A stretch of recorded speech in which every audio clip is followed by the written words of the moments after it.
our long-term care homes, neglected for decades, are in desperate need of more support. But folks, here's the good news. If the federal government works with the provinces, if Team Canada comes together, there's nothing we can't do. My friends, a lot of numbers get thrown around when we talk about the Canadian health transfer.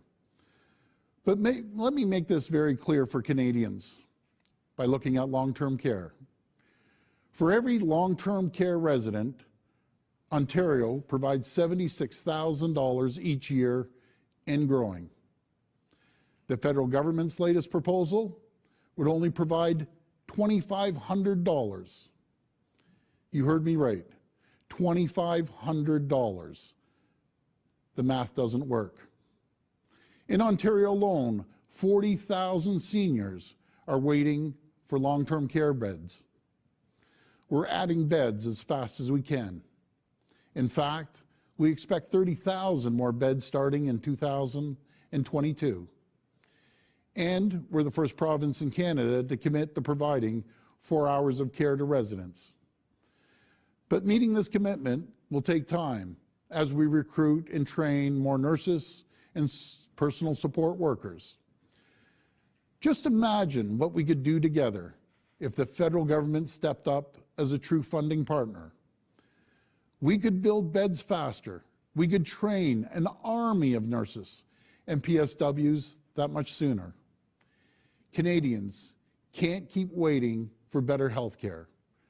Make no mistake, Ontario will always do whatever is needed to protect our people's health and well-being. And as you've heard from my fellow premiers today, they're also doing everything in their power to protect their residents and improve health care in their provinces. But the reality is, no province can do this alone. And now more than ever, we need national unity. We need to be united as a country when it comes to fixing health care for all Canadians. Because rebuilding after a once-in-a-century pandemic requires all hands on deck. So I'm proud to join my fellow premiers today to ask the Prime Minister to do what's right and call on the federal government to increase its share of the total health care spending to 35% and to maintain this level over time with a minimum annual escalator of at least 5%. It's time for the Prime Minister to step up, to work with the provinces and become a true funding partner. Because when Team Canada works together, nothing can stop us. Thank you, and God bless the people of Canada. Thank you. And Premier Glenn Hicks from New Brunswick. Thank you. First of all, I want to say that I too have very much appreciated the Government of Canada's support throughout this pandemic. However, the Prime Minister has told Canadians that federal funding for healthcare must be increased, but not right now. He says we should wait until the COVID-19 pandemic has ended before negotiating new funding arrangements for healthcare. If this is not the time to talk about healthcare, when would that be? Les gens de Brunswick ne peuvent pas attendre pour avoir de meilleurs services de soins de santé. Les Canadiens ne peuvent pas attendre. Les Canadiens méritent de savoir que leurs services de santé sont viables et garantis pour que les soins soient disponibles lorsqu'ils en auront besoin. We are now at a crossroads for healthcare in Canada. An immediate increase in the Canada Health Transfer will enable provinces and territories to maintain and secure current services during this pandemic, but also prepare for the challenge that an aging population will bring. We know that the Canadian society is aging, but the pace of this change differs from province to province. New Brunswick population and that of my neighboring Atlantic provinces are aging at a faster pace than all other provinces. An older population means more people requiring more healthcare services. New Brunswick is already seeing the impact of this change. We are falling behind other jurisdictions in our ability to provide important healthcare services. Only 45% of New Brunswickers can currently receive a hip and knee replacement within 6 months, compared to 72% for all of Canada. We are currently investing significant dollars to get to the national standard. We are focused on delivering quality of aging care services that exceed national standards and allow seniors to live where they want to and live there longer. We must recruit and retain the next generation of doctors, nurses, and other healthcare professionals who will deliver these services and care for our people. Most importantly, we must ensure equal standard of care exists across this country, because that is the intent of the Canada Health Act. Puisque cette vague démographique va frapper le Nouveau-Brunswick, nous travaillons afin de nous assurer de nos personnes âgées to ensure tous continuer à vivre elderly dans la dignité, en sachant que leurs besoins en matière de santé seront satisfaits. An aging population isn't the only challenge we're facing. There are so many others, including the increasing demand for mental health care. Just recently, a 16-year-old girl in our province took her own life after she was unable to access the services that she needed. The federal government needs to invest in healthcare for Canadians in a way that allows each province and territory to fulfill their obligation to deal most effectively with the challenges that each of us face. The federal government has demonstrated the fiscal capacity to make these investments, just as they have done throughout the COVID-19 pandemic. La prochaine budget fédéral sera l'occasion de renouveler nos ententes financières et d'obtenir des services de santé pour les Canadiens, dès maintenant et pour les années à venir. Les Canadiens ne peuvent attendre. We need to have stability, consistency, and reliability in long-term care of our Canadian citizens. This obligation is so much more than a political statement, and every provincial and territorial leader are fully aligned on this request. This is about protecting what Canadians value more than anything else, our national healthcare system. Thank you. Merci. Merci. Et un mot de conclusion du Premier ministre du Québec. Oui, donc je veux remercier mes collègues, les premiers ministres des autres provinces et territoires, d'avoir accepté de livrer ce message unanime aujourd'hui. On a tous la même priorité, c'est-à-dire financer les soins de santé de façon correcte. C'est la priorité non seulement des premiers ministres, mais la priorité de nos citoyens. Notre demande est claire. Le gouvernement fédéral doit faire plus. Il a les moyens de faire plus. On demande donc que la contribution du gouvernement fédéral passe de 22% des soins de santé à 35% des coûts en santé dans les provinces et territoires. So I want to thank my colleagues from provinces and territories. The message for the federal government is clear, and it comes from coast to coast. Our health system faces a financial problem, a major financial problem, and the federal government has the solution. We must increase health transfer from the federal government from 22% to 35%. Ottawa can and must do its part. Thank you. Merci. Nous allons maintenant passer à la période de questions. We will now take questions from journalists. Pour celles et ceux qui sont présents virtuellement, veuillez s'il vous plaît lever la main sur votre application. So for those who are present virtually, please raise your hand on the application. Vous êtes très nombreux aujourd'hui sur l'application, donc on vous demanderait s'il vous plaît de faire ça le plus rapidement possible. On ne pourra pas prendre toutes les questions et on va limiter donc à une question par journaliste uniquement sur le sujet du jour. There are many of you today, so we won't be able to take all questions. So please limit yourself to one question per reporter and only on the topic of the day, please. Et please clearly indicate to whom your question is directed to. On va débuter d'abord par les journalistes présents ici. On va avoir Marco Beller-Cirino du Devoir. Oui, bonjour à vous tous.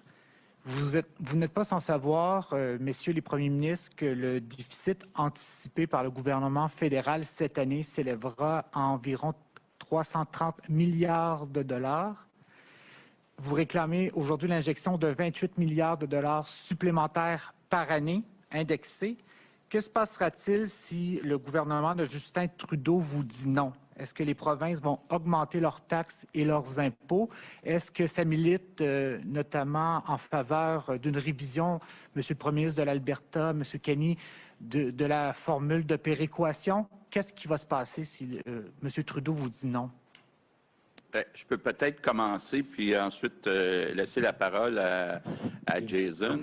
Bon, d'abord, ce qui est important de dire, c'est que le déficit actuel du gouvernement fédéral, la majeure partie est non récurrente. Donc, vous avez dans le communiqué de presse une projection au cours des prochaines années, puis vous voyez que très rapidement, il y a une forte diminution du déficit prévu à Ottawa, mais une forte augmentation du déficit prévu dans les provinces. Donc, ce qu'on voit, c'est qu'à moyen terme, si le gouvernement augmente ses transferts fédéraux de 22 à 35 %, il y aura équité, c'est-à-dire que le déficit prévu, qui éventuellement devient surplus au fédéral, sera comparable dans les provinces et territoires et dans le gouvernement et du côté du gouvernement fédéral. Donc, c'est vraiment l'équité. Il faut être très prudent parce que la grande partie des dépenses qui ont été annoncées en 2021 puis 21-22 par le gouvernement fédéral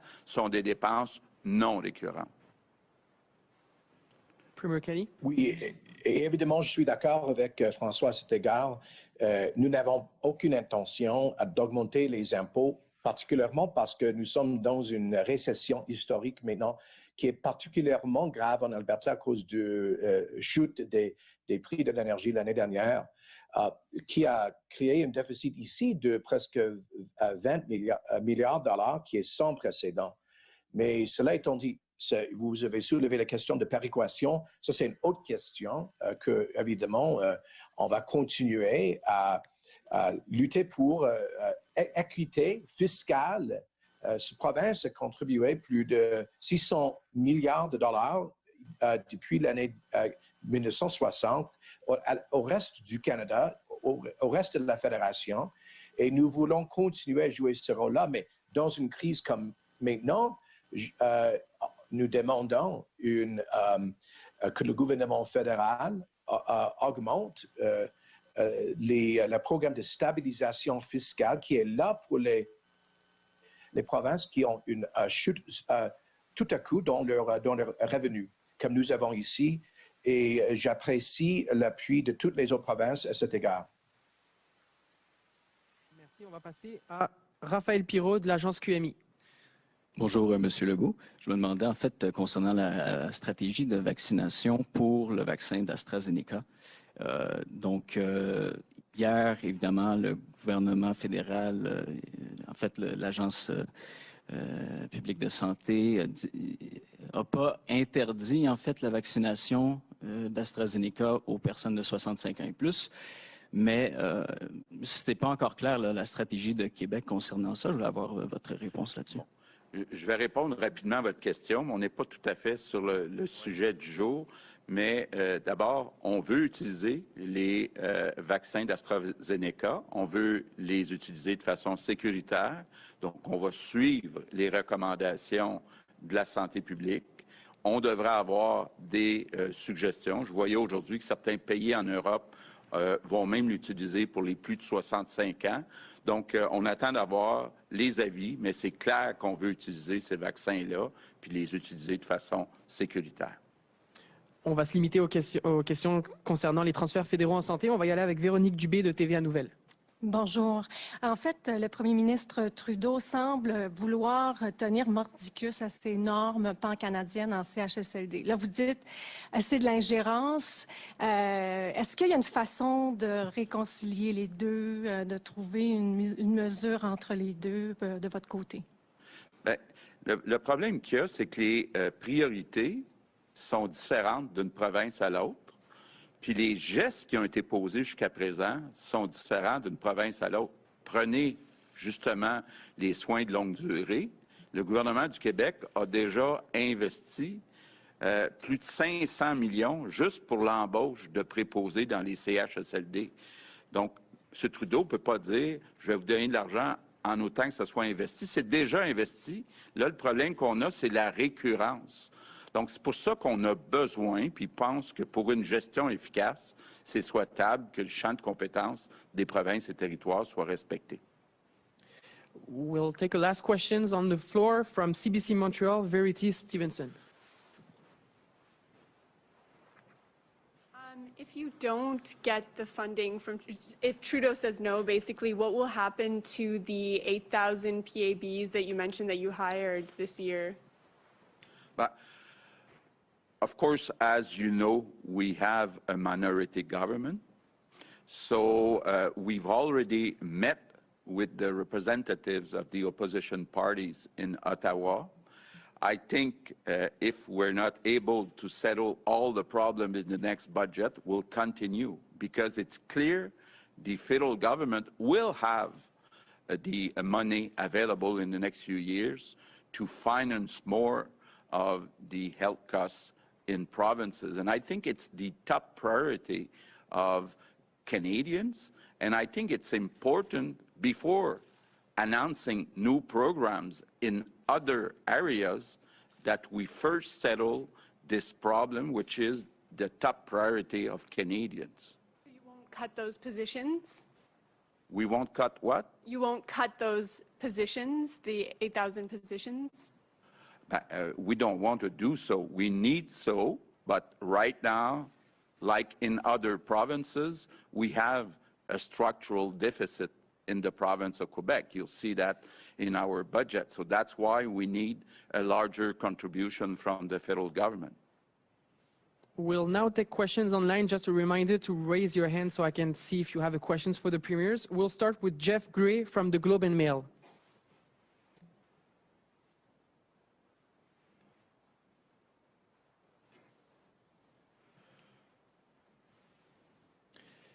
Can you hear me now? Sorry about that. Yeah.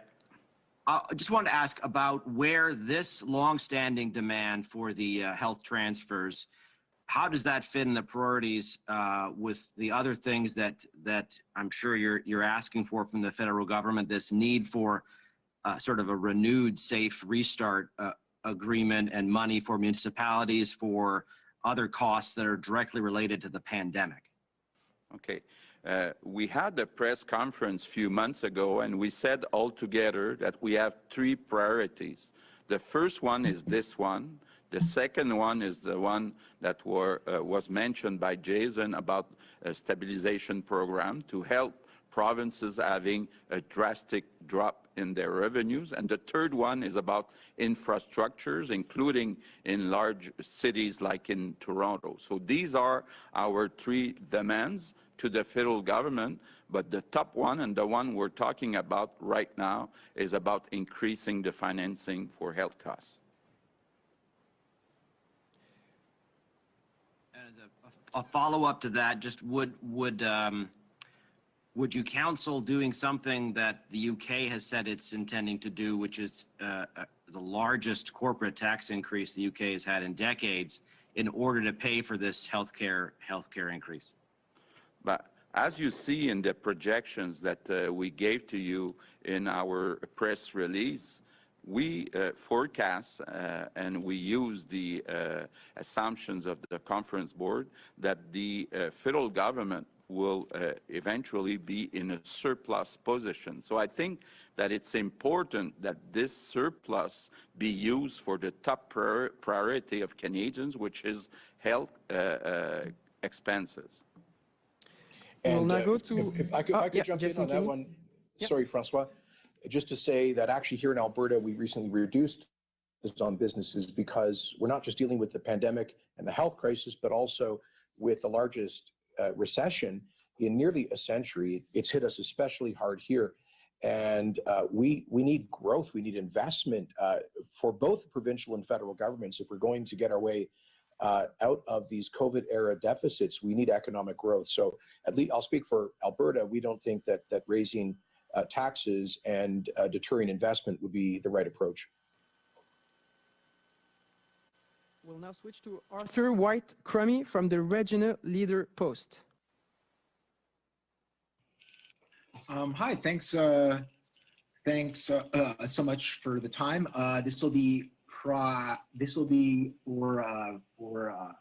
sorry, I have a bit of a stutter for the Saskatchewan Premier Scott Moe.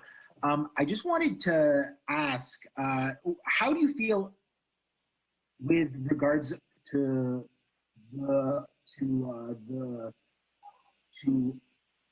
this funding boost that you're actually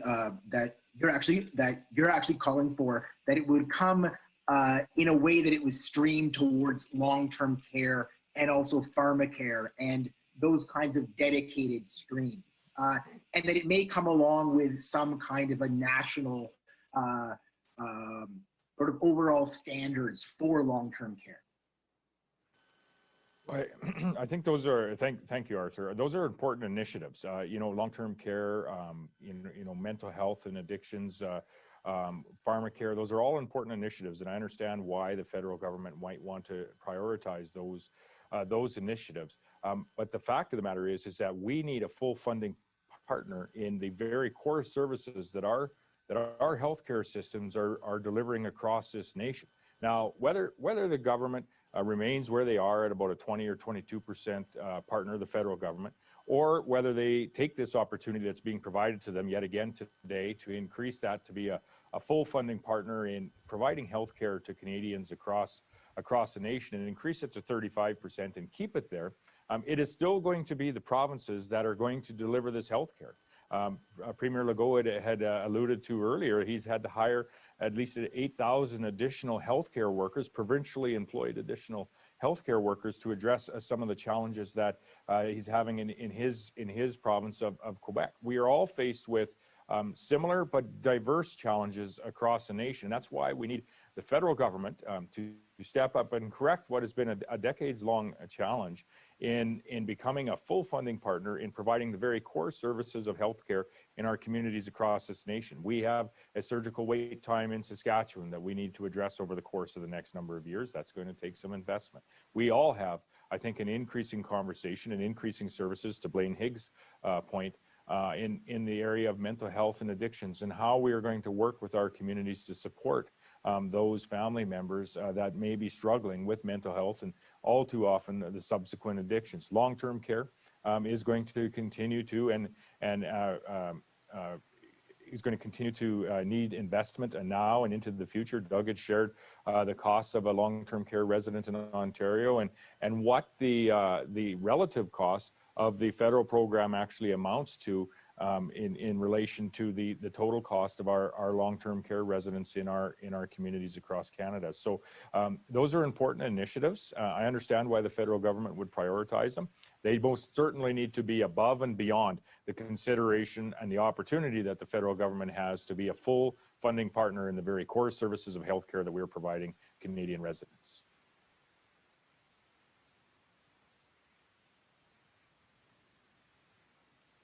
We'll go with Louis Bloin from Radio-Canada.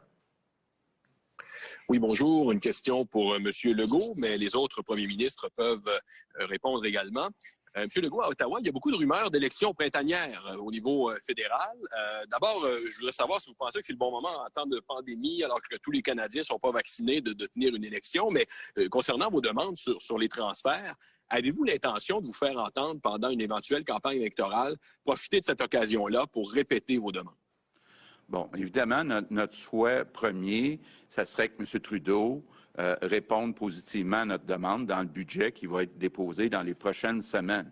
Si ce n'est pas le cas, bien, on va poursuivre, on va continuer à faire nos demandes. Puis s'il y a une élection fédérale, bien, effectivement, on interpellera tous les partis d'opposition. Déjà, j'ai eu l'occasion au cours des dernières semaines de rencontrer tous les chefs des partis d'opposition à Ottawa pour leur faire la même demande. Et donc, il y aura un débat, mais je ne me mêlerai pas de la stratégie là, puis du moment où il y aura une élection à Ottawa.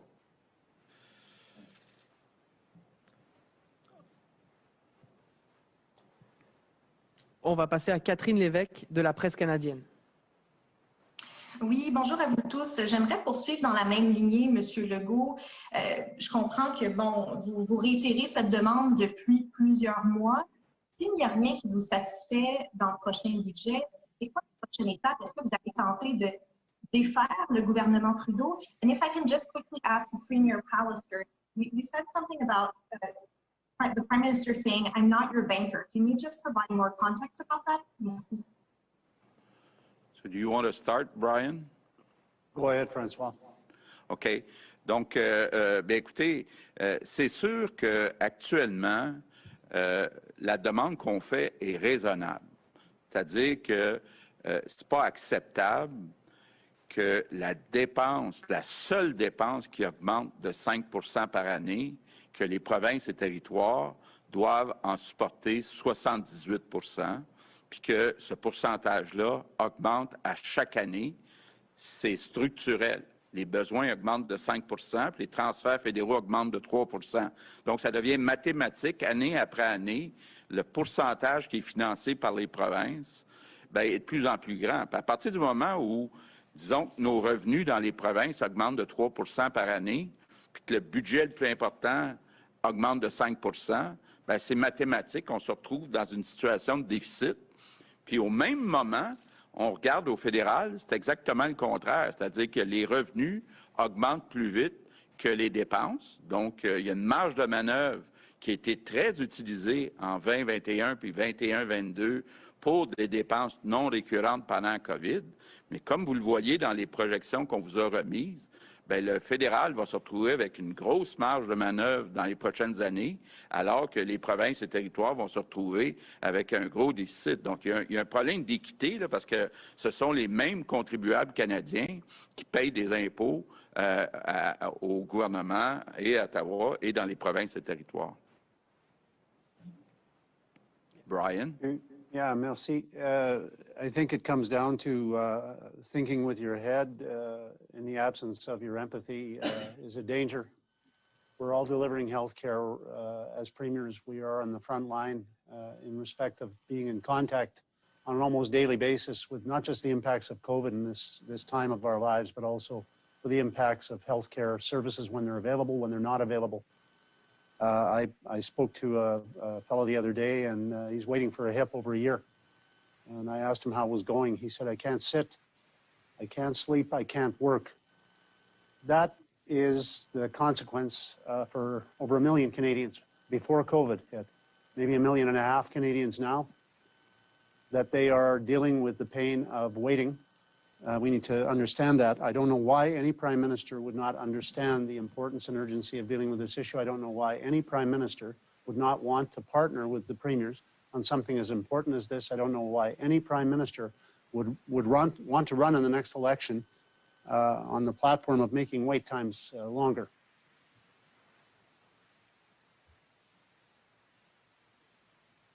We'll now go to a question from CTV.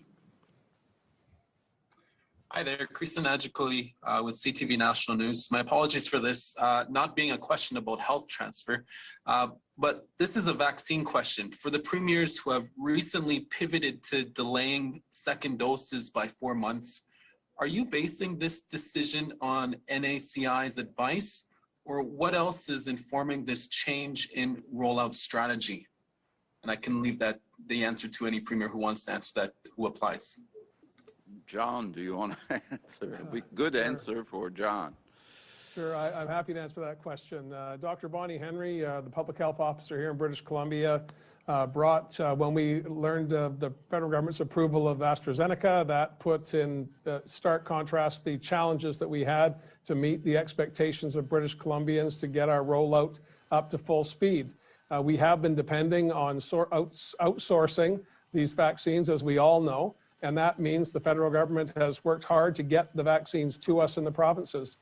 Dr. Henry looked at the opportunity to vaccinate more people faster. She consulted with her colleagues across the country. She consulted with the National Advisory Committee. We looked at what was happening in the UK, in Israel, in other places, and it was a pretty simple decision for us to say we want to get as many first doses in place as we can. And as the procurement of the federal government starts to ramp up, in quarter 3, is the time to go back and get those second shots in place. So we took advice from Dr. Henry as a government. She consulted, as she has on all issues, across the world to see where best practices could be found. We believe this is the right way forward, and I understand the National Committee is confirming that today or has already done so. And I'll, Jason, here just reiterate that, you know, I've asked our Chief Medical Officer, Dr. Hinshaw, to take a very serious look at this some time ago when we saw tremendous results coming out of Israel and the United Kingdom. I don't think it's a coincidence that those two countries also have the most successful vaccine programs in the world, having inoculated, in the case of Israel, nearly 90% of their population, and Britain over a third of their population. And they've had, both of those countries have had about a 90-day duration between the Pfizer doses. I understand Quebec has positive experience with this. So yes, we've taken on board the advice of the National Advisory Committee. We have our own scientific advisory committee here, but at the end of the day, it's about, look, I think John's being a little too generous there. I do not think it's acceptable that Canada is 44th in the world in per capita administration of COVID-19 vaccines. I think it's an embarrassment. It is unacceptable, and it is causing lives. We just had an outbreak. We have an outbreak right now, driven by the new variant, in a seniors' residence in Edmonton. Sadly, they just got the vaccine on Monday, the very day that they started to get an outbreak in that center. They should have been vaccinated weeks ago, like they were in similar settings in the United States, Israel, the UK, and many, many, many other countries. And so this is extremely frustrating. And I think we have no choice but to expand the duration, the interval, to get more people covered. The data is pretty clear. You get 85 to 90% effectiveness in preventing major symptoms, even during that duration on a first dose. So it makes perfect sense to us. And I would just reiterate our call on the federal government. Stop letting us fall behind the rest of the world. We need these orders fulfilled immediately. And that's also the reason that many of us as provinces are working together to see if we can develop, support development of vaccines here domestically. I would just say, from Saskatchewan's perspective, and we'll be announcing this shortly, that we are officially moving to the 4-month interval. And listen, there's been two responsibilities. The federal government has had the responsibility of procuring vaccines, which has they have done a disappointing job at best. I think is about all we can say. We see other jurisdictions around the world having access to far greater numbers of vaccines than we have here in Canada. You look to the south of us, where they're 20, 30% vaccinated in many of the communities south of the 49th parallel. The province's job throughout this has been to administer those vaccines to Canadians as quickly as we can. And I know many of us have, although somewhat variable vaccine plans, they're all about getting those vaccines into Canadians' arms as quickly as we receive them, and we are proving most certainly to do that. As the data has been evolving, Dr. Shahab, our Chief Medical Health Officer, has also been in touch with his colleagues across Canada and around the world, following the evolving data on the interim of the two vaccination shots that are available. And really what we have done is acted on his advice in providing as many people as we possibly can in Saskatchewan with that first dose, to ensure that we are keeping as many people in this province as safe as possible in these early few months. As the access to a larger number of doses comes, then we are going to come in and ensure that everyone also then has access to their second dose in about 4 months' time. So this is about keeping Canadians safe. This is about provinces working with their chief medical health officers to administer as many vaccines to as many Canadians as quickly as we can possibly receive them, and we are doing just that. I would like to comment on that as well. I think in New Brunswick, certainly we've been very focused on border activities and controls in relation to the former Atlantic bubble, which we hope to get back there. But I think more importantly, to get back to cross-Canada travel. And so for us, that extension for 4 months, in following what has been proven to be an effective protocol for understanding if it's appropriate or not, is going to be very helpful to focus on travelers and rotational workers. And so we can once again get our borders opened up. And considering the fact that, 60% reduction in transmission by those that have been vaccinated is a reality with someone who's had their first dose, as I would understand. It's going to be very effective for us to get back and moving between provinces, as I say, not only in Atlantic Canada, but across the country. And that's what's going to be the true sign of us moving. So this is helpful. And I think more vaccines that are coming on the scene, to have Health Canada reviewing those and expediting the process of approval is extremely important, because we're not focused on next fall, as the Prime Minister said. We're focused on this spring and getting ourselves back to normal this spring. And I think we can do that. And that's got to be a challenge for all of us collectively, but it can be done. I'll just throw into this quickly and just say, most certainly early days, we wanted to follow very strictly the manufacturer's recommendations. Science was limited even then. The reality was here and in most provinces, we're working with our most vulnerable people at that stage. We're pleased to say that we've now double vaccinated each of the residents of our personal care homes. But let's face it, this strategy is has become necessary as a consequence of an absence of vaccines. So that's why we're pursuing it. If we had the vaccines, we would all be able in the next number of weeks to safely inoculate everyone using the recommended strategies. We're departing from that. The question of whether that's wise or not, our public health experts feel the veils are gradually getting lifted away and that the science is emerging to say this is the right approach to move towards a earlier herd immunity goal. My concerns go beyond that to we don't even know how long the initial vaccine is going to be effective, for example.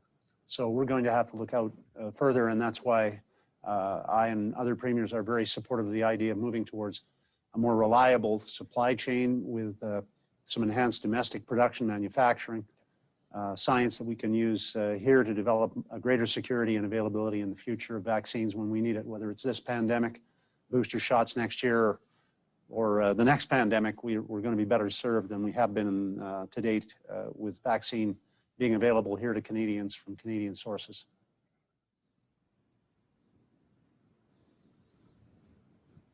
David Lundgren from Reuters. Yes, good afternoon. Several of you have expressed frustration with the shortage of vaccine supplies. Given that President Biden has said that the US will have enough vaccine for every adult there by the end of May, as we go into June, are any of you considering reaching out to the states directly or to vaccine companies to accelerate procurement? Perhaps, I don't know, Premier Kenney, Premier Moe, you've both expressed your unhappiness today. So Ontario and Quebec are co-chairing a interprovincial working group on potential domestic supply. This is what Brian was just referring to. There are a number of efforts in the country. There's 2 here in Alberta, other provinces that are at various levels. Most of them are at stage 1 trials. And we are doing our due diligence on those projects, on their feasibility, and whether they have the capacity to actually do large-scale manufacturing, what the cost implications would be, et cetera. And we're expecting a report back from that working group in a couple of days. You know, very early on, I asked our health folks if there's anything we could do to pursue acquisition from outside the country, for example, of vaccines that the federal government had not contracted with yet. And our legal advice has been that the federal government has the total regulatory control over this, because for any COVID-19 vaccine to be imported into the country requires an approval number to be issued by Health Canada. So they've effectively taken a total monopoly on international supply, which is why we are looking at potentially supporting domestic production as a plan B. I would just add to that from Saskatchewan's perspective and agree with Premier Kenney with respect to attempting to procure vaccines outside of the nation has proved to be very challenging and to some degree a little bit of a Wild West environment. We've turned our focuses as premiers individually, but also as premiers collectively through the Council of Federation table as well, is to ensure that we are overturning every stone, if you would, to look at what domestic capacity we have, what potential domestic capacity we may have to not only, to Brian's points earlier, to not only address some of the challenges that we see in the next 2 to 3 months, 6 to 12 months, but also, potentially as we go through the next number of years living with COVID and potentially even another pandemic at some point in time. And so we have really turned our eye to ensure that as premiers, we are doing what we can to enhance our domestic supply, to ensure that we can serve Canadians better through not only the next few months, but the next number of years, and never find ourselves in this type of a situation again, where we are looking around the world to procure vaccines, ultimately with very disappointing results on behalf of Canadians, and has brought us to the position where we're talking about 4-month intervals, for example, for the vaccine supply that we do have.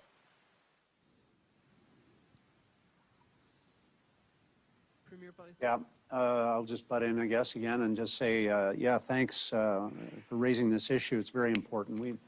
The premiers established and their health ministers and governments joined together in a pan-Canadian pharmaceutical alliance some years ago. And we need to understand that this constitutionally isn't an area that normally is inhabited by the federal government. So as we move forward into the coming year and years, we're going to have to do a better job of buying together in a cooperative manner. If we can have Canadian domestic production, that's most certainly going to help us. But in addition, in the interim period, I can tell you that Manitoba has a stack of rejection letters from major pharmaceutical companies because, of course, the federal government's orders took precedence over our own.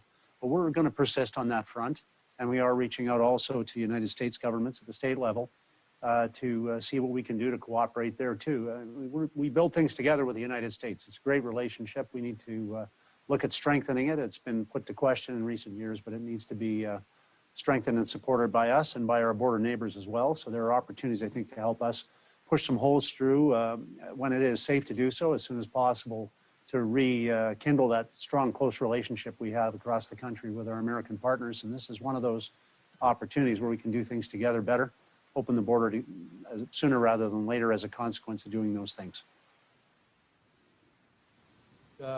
From British Columbia's perspective, I, of course, support my colleagues around the table about reinvigorating our life sciences sectors, not just here in BC, but indeed across the country. We have here in British Columbia groundbreaking work being done on therapeutics. AbCellera, a company just launched here in British Columbia, very successful with therapeutics for COVID-19. And I know in Quebec, Ontario, and Alberta, the larger provinces have a really, really robust life sciences sector. This is opportunity arising from the challenges of an absence of domestic production. And I think all of us have been talking for months now about how we can kickstart our economic recovery by focusing on those opportunities that have been presented by COVID-19. And this is one of them. In addition, we have a very obviously strong relationship. The Rocky Mountains cuts us off from my colleagues east of me, and we have a good north-south relationship with Washington, Oregon, and California, Yukon Territory as well. And combined, we make up the 5th largest economy in the world, largely, of course, because of California. So we're looking all the time at trying to build relationships here in British Columbia. As a small, open economy, we need to have relationships everywhere. But in this instance, we've depended overly much on the federal government. Jason's quite right. And the challenges are being felt acutely today by Canadians. Having said that, I'm optimistic that with AstraZeneca being approved, this gives us another tool in our arsenal as we launch or roll out our vaccination program. And I'm confident that we'll be meeting our targets that we set in early January. Again, though, the frustration that you're hearing around the table is real, not just by premiers, but by British Columbians and indeed all Canadians. We need to make sure we never find ourselves short again when it comes to providing life-saving therapeutics or vaccines to our citizens. In addition to that, though, it opens up a whole host of other supply chain challenges. Premier Ford was very quick off the mark when the pandemic hit to retool the manufacturing base in central Canada. These types of initiatives, out of necessity, I think will make us stronger coming out of this pandemic.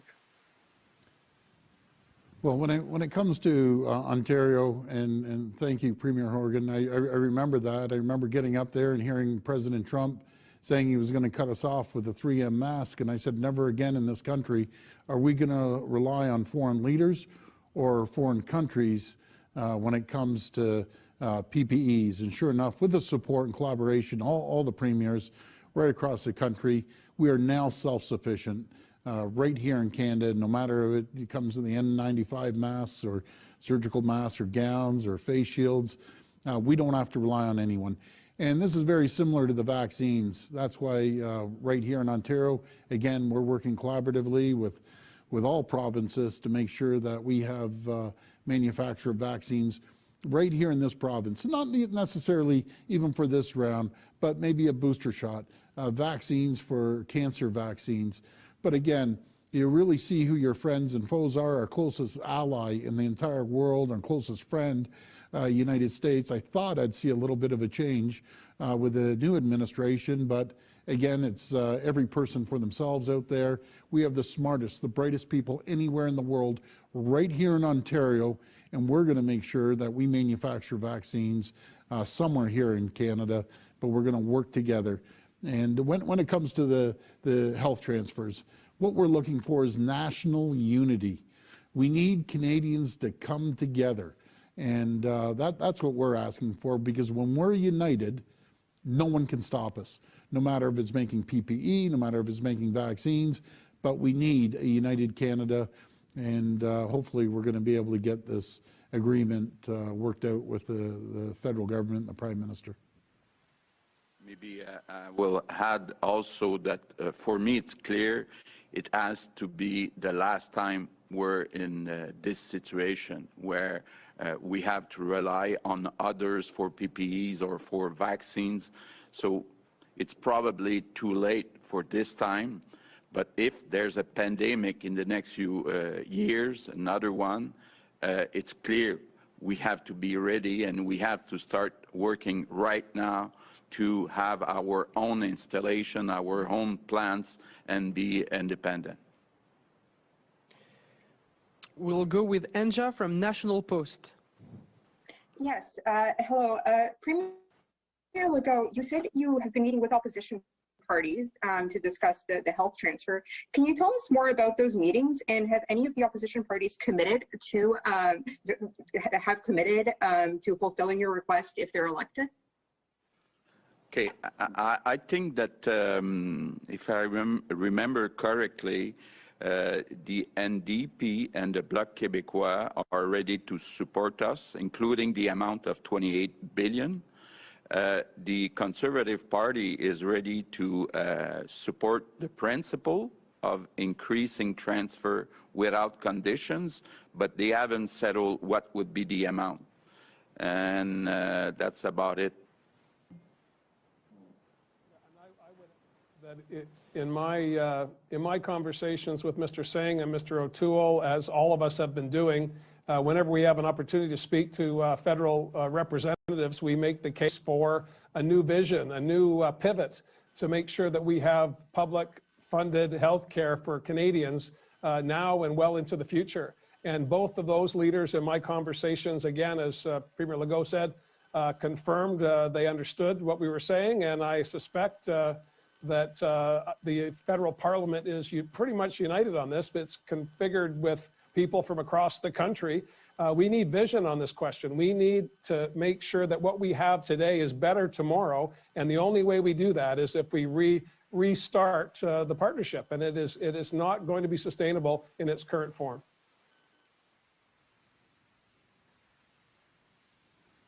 On va prendre une dernière question de Marco Beller-Cirino. Justement, sur vos discussions avec les partis d'opposition à la Chambre des communes, avez-vous l'assurance aujourd'hui qu'ils battront le prochain budget du gouvernement Trudeau s'il n'inclut pas une hausse substantielle des transferts en matière de santé? Je n'ai pas eu ces discussions-là avec les chefs. Là. Tout ce que j'ai eu comme discussion, c'est je leur ai demandé quelle est leur position sur notre demande d'augmenter les transferts de 22 à 35 %, donc de 28 milliards. Ce que je sais, c'est que le Bloc québécois et le NPD sont d'accord avec le montant. Le Parti conservateur est d'accord avec le principe, mais n'a pas encore établi quel serait le montant. Maintenant, pour ce qui est de la stratégie concernant le budget, je n'ai pas discuté de ça avec les chefs. Par cohérence, on peut s'attendre à ce qu'ils votent en défaveur du budget s'il n'inclut pas une hausse substantielle du transfert. Il faudrait leur poser la question. Merci beaucoup tout le monde. C'est ce qui met fin à la conférence de presse. Thank you everyone. Thank you everybody. Thank you. Thanks, everyone.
I'm happy to be joined here today by Ministers Anand, Hajdu, and LeBlanc, as well as by Dr. Tam and Dr. New. There's a lot to cover today, so let's get right to it. D'abord, j'aimerais commencer par faire une mise à jour à propos des vaccins. Ce matin, Santé Canada a autorisé le vaccin de Janssen contre la COVID-19. C'est une très bonne nouvelle. J'en profite pour rappeler que le Canada dispose d'un processus d'examen indépendant qui est reconnu à l'échelle internationale. Lorsqu'un vaccin est approuvé par Santé Canada, ça veut dire que les meilleurs experts ont conclu qu'il est efficace et sécuritaire. This morning, Health Canada authorized the Janssen COVID-19 vaccine. This is a single-dose vaccine. It can be stored and transported at regular refrigerated temperatures from 2 to 8 degrees Celsius, which makes it easier to distribute across the country. As with all of the other vaccines we have secured, we're working to get doses to Canadians as quickly as possible. Canada has an agreement with Johnson & Johnson for 10 million doses of this Janssen vaccine between now and September. This morning, I spoke with Jorge Bartolome, the president of Janssen Canada. He told me that they are committed to getting the full order of doses to Canada, and they're working on setting up global supply chains as quickly as possible. There are now 4 safe and effective vaccines approved by independent regulators in Canada. We have agreements with all 4 companies making these doses, and we also have agreements with 3 additional companies for their potential vaccines. Today, we also have some great news to share about Pfizer vaccine shipments. Pfizer has informed us that we are able to move up the delivery of 3.5 million doses from the summer into the next couple of months. Pfizer will be delivering an additional 1.5 million doses to Canada this March, moving deliveries ahead of schedule. We'll also be getting another 1 million doses ahead of schedule in both April and May. For months, we've been committing to you that we'll get 6 million doses total of COVID vaccines by the end of March. Well, because of the hard work of Minister Anand and the whole team, with these accelerated Pfizer deliveries, we'll now be getting 8 million doses by the end of March. In total, we can now expect 12.8 million doses from April to June from Pfizer alone. Cette semaine, le Canada a reçu un total de près d'1 million de doses de vaccins contre la COVID-19. La semaine prochaine, c'est près d'1 autre million de doses qui vont arriver. Aujourd'hui, je peux annoncer que Pfizer va devancer la livraison de 3,5 millions de doses qui étaient prévues pour l'été. Ce que ça veut dire, c'est qu'en mars, on va recevoir 1,5 million de doses supplémentaires. Et on va aussi recevoir 1 million de doses supplémentaires par mois, plus tôt que prévu pour avril et mai. Depuis des mois, on vous dit que le Canada va recevoir un total de 6 millions de doses d'ici la fin mars. Eh bien, la ministre Anand continue de travailler très fort avec toute l'équipe et maintenant, on passe à 8 millions de doses d'ici la fin mars. De Pfizer seulement, on s'attend à recevoir 12,8 millions de doses entre avril et juin. Chaque jour, partout au pays, il y a de plus en plus de grands-parents qui appellent leurs petits-enfants pour leur dire à quel point ils sont heureux d'être vaccinés. Aux travailleurs de la santé qui participent aux efforts de vaccination, ça fait 1 an que vous retroussez vos manches pour combattre la pandémie et maintenant vous aidez les Canadiens à retrousser une manche pour en finir avec la pandémie. Je veux vous dire merci. Il y a des millions de doses qui s'en viennent, alors continuons de travailler tous ensemble pour vacciner les Canadiens le plus rapidement possible. As long as it takes, we'll be there with what people need to get through the pandemic. That means we're sending more and more vaccines to the provinces and territories in the coming weeks and months. It also means we're continuing to support everyone, from families and small businesses to scientists and research staff. This week, we took another step forward for Canadian research with an investment of $518 million through the Canada Foundation for Innovation. More than ever, this past year has shown just how essential it is to continue supporting science and innovation here in Canada.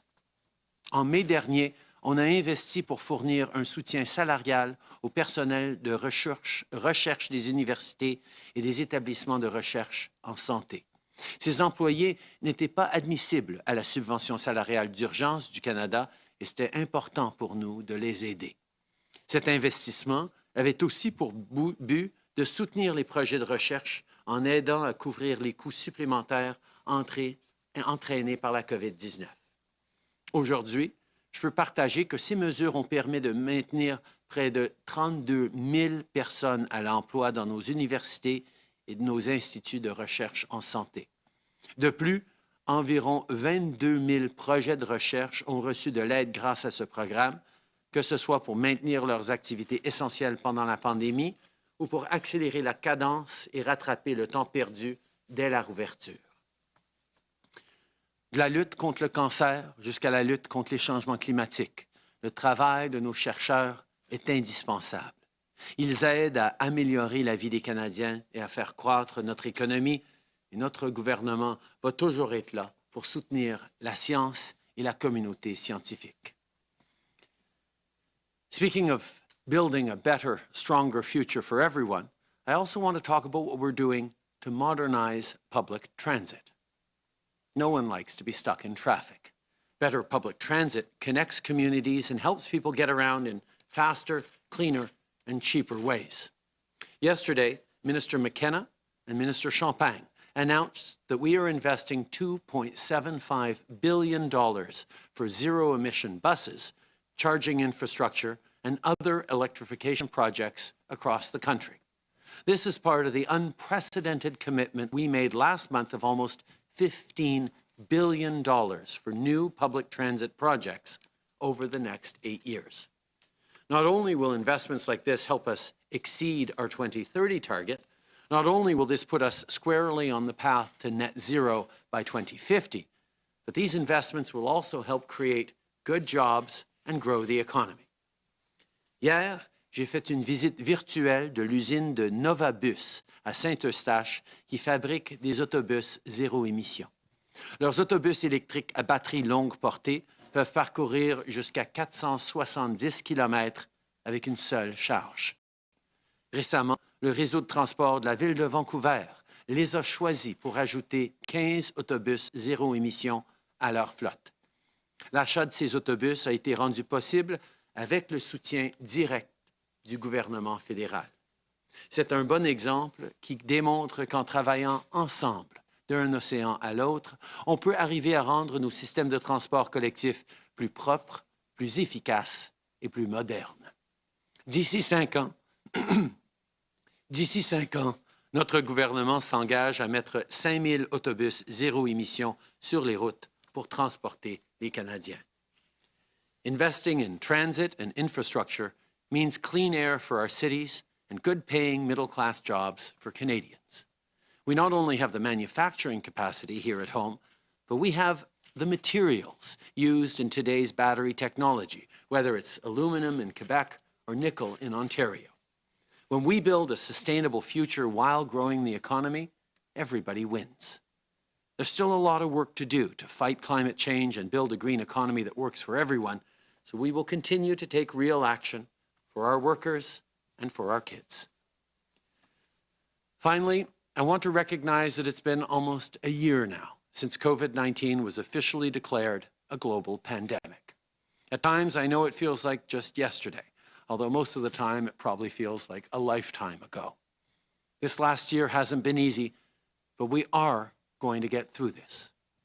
This week alone, almost 400,000 Canadians got a COVID-19 shot. Next week, it'll be the turn of hundreds of thousands more. The people watching at home right now who are looking forward to getting their shot, your turn is coming. Millions of doses are on the way. Deliveries have been ramping up, and they'll ramp up even more in April. We will continue to work around the clock to make sure Canadians get vaccinated as quickly as possible. Merci beaucoup.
Welcome to South Asian Environment Dialogue. All of you who see this program regularly know that we talk about the range of issues on environment and climate change in this program. And this program is brought to you by the Climate Channel in Canada in collaboration with the Plurals Media Channel and also the No TV Bangla, a very, very prominent YouTube channel in Bangladesh. The reason why we are doing this program for the last 6 months, and from the ministers to technocrats to bureaucrats to experts, all have been part of it. The reason is simple. South Asia has many problems of environment and climate change which need to be talked together. But unfortunately, our geopolitics sometimes don't allow us to do that. I won't say we, the politicians, the governments, but we, the common men, we, the experts, you, the experts, can definitely talk about it together on the issues of importance. And today we'll be talking about an issue like that. I think an extremely important issue. The issue is solar. I call today's program Solar Power, the Solar Age. Is the solar age coming? I'm saying this because with thermal power and the climate change issues are now getting more and more prominence and thermal power being pushed back, the market is grabbing and grabbing more of the solar, and also the nuclear power has under some scanner. And recently in Uttarakhand in India, we have seen the hydropower issues. So in any way, not only by design, also by default, solar is kind of grabbing the center space in the energy mix of the world. So if that's the situation, how good the situation is and what is going to happen tomorrow. So we have a fabulous panel to talk about this. Let me not waste any more time and go to the panel. Our panel today is Dr. S.P. Ganchodhary, an international expert on solar, the solar man of India, who have started it way, way back. He's also being kind of advisor to various governments in India. Ashton Winner, welcome Dr. Ganchodhary into the show. Welcome Dr. Ganchodhary into the show. We have with us Dr. Dipal C. Borua.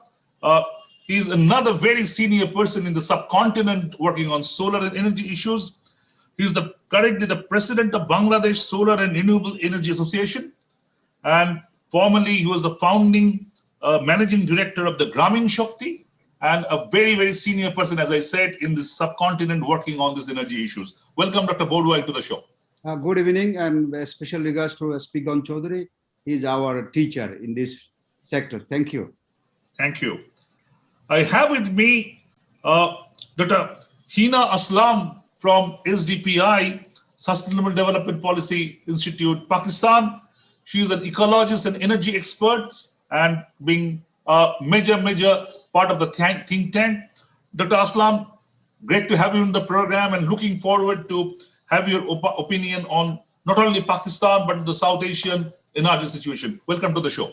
Hello, thank you so much for having me in, and I'm looking forward to the discussion. Absolutely, we are all looking forward to it.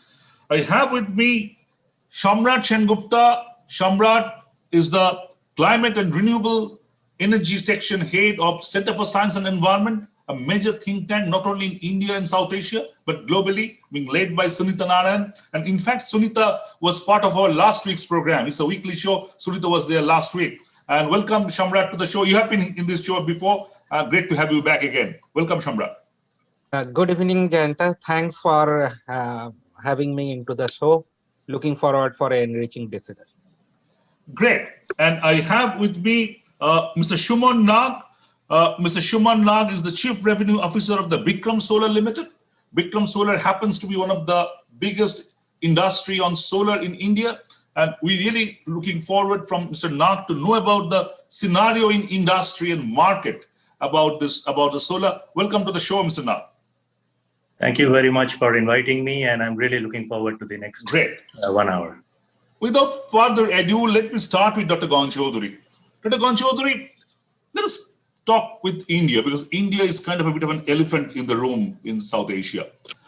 We have a huge target on solar, I think 100 gigawatt by 2022. But this COVID and all, I was told that the installation has been affected to a certain extent. So let me start. How is the situation of solar on ground in India right now? Well, thank you very much. Thank you very much, Mr. Basu. Solar, yes, we do have a target of 100 gigawatt by the year 2022. We have done quite a lot. Up to now, almost 40 gigawatt, installation has been completed. Most of the projects are all land-based projects. Some rooftop, many of the states have done a lot of rooftop projects, and rooftop projects are becoming very popular day by day.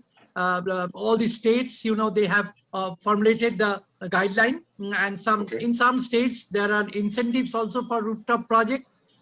In West Bengal also, I'll be coming to the rooftop later. Have declared the rooftop solar policy. I'll be coming to the rooftop later, because that is one part I would like to kind of talk in details. But generally, overall situation, are you confident that India is going to achieve the 100 gigawatt target by 2022? With this COVID and everything? I think in the pipeline, all the projects are now already we have already evaluated projects, some small issues for which the projects have not been taken up in the field, but I'm sure within the next 2 to 3 months, a lot of mega project, ultra project will come up, and we will be able to achieve the target. May not be 100%, but we'll be very close to the target. Okay, so we'll be close to the target. We'll be close to it. Fine. I'll be coming back to you on the rooftop and other things, but let's go take Shamrat on the table right there. Shamrat, CSE has just done an analysis on India's environmental scenario, and solar and energy was a very important part of that. You read that, I know. What is the situation according to you in India right now on solar? Solar, we have solar has taken the center stage of the power development. And recently we have crossed the cumulative wind capacity. We have just crossed it marginally, the total cumulative wind capacity, and solar become the I think solar is about 10% of our energy mix now. Yeah, almost more than 10%, but it is not energy mix as installation capacity wise. And yeah, energy mix with wind and other renewable, it constitute near to be 15%. May not be the exact. So let's concentrate on solar only. So what's the ground reality now? Solar, yes, the development has concentrated on the large, ultra land-based grid-connected project. But we have really missed the decentralized system. We have among this 100 gigawatt, 40 gigawatt was rooftop. And what is the total installation we have done? 6 gigawatt. And we have way back on rooftop. Rooftop, because there are a lot of other problems. We'll be coming to the rooftop later. I'll be coming specifically on rooftop. So, let's talk in general now. Solar, we are doing sufficiently well. Yes, COVID has created a in between roadblock, but the other issue is the supply side of it. Almost 70 to 80% of our solar supply side depends on import, and that's the security challenge for India. Overall energy security as well. And that's a very, very important point. And I think that that's applies a very, very important point. We have Bangladesh lost, and Pakistan as well. We have lost the bus to make ourselves at least some substantial portion of supply security within the country. And though we are by supply side, what exactly we're meaning? That we need to kind of import a lot of materials from outside to do the solar? For a project of ultra mega size, almost 80% material is getting imported across the border. Though like Schuman's company and there are a few others who have manufacturing facility, but it has not been scaled up, not on a corporate side. On a country level, it has not been scaled up. We have around 12 to 15 gigawatt. I'll be coming to that later. And I'll be coming to that later, manufacturing capacity. Shamrat, but just tell me that how badly COVID has affected the solar installations in India, according to you? COVID has affected mostly the smaller project. Okay. But as there is a cash flow issue, there is a financing issue. The larger project getting delayed due to the supply problem. Initially, there was a stock piled up in the international market, which was used for a lower tariff purpose. Okay. But Okay. later on, to the production getting affected at the international market and other geopolitical reasons, Okay, fine. the supply got supply side. Let us walk through the other important countries in South Asia and before coming to the industry part. Let me start with Dr. Aslam first. In Pakistan, I think I was looking to the data. I'm not sure whether the data I got hold of is right or not. You can confirm that. Pakistan has around 1.4 gigawatt of solar installation. If that is right, what is your target? And you were trying to reach by 2030 around 12 gigawatt. That was being told. So what's the ground reality, Dr. Aslam, in Pakistan right now on solar? Yes, thank you so much. I think lots of data and lots of information is being done on this, because this change has only come in, these last couple of years, when there was a huge insight on how do we, combat the climate change and meet the NDC commitments. And we have this new alternative renewable energy policy where it aims to have 20% of renewables by 2025 and 30% by 2030. In another plan, there's a plan to, kind of increase again the share of fossil fuels in comparison to renewables after 2030 by 2047. So these two plans are kind of, in discussion of how to take it forward, because of course, the CSOs and the think tanks and also the other institutions are looking forward to how to coordinate these targets together. So, of course, there's a huge potential in Pakistan, especially we have this recent mapping study that we had from the World Bank, where they have identified major locations where the solar potential is going to be huge, and there will be lots of potential, I think, and I think by 2030, as the data says, it will be by 60 gigawatts or something. And the government has been quite... by 2030, the data I got hold of is around 13 gigawatt is being the target, and I think 2050 is a huge target of 45 or 46, like that. I mean,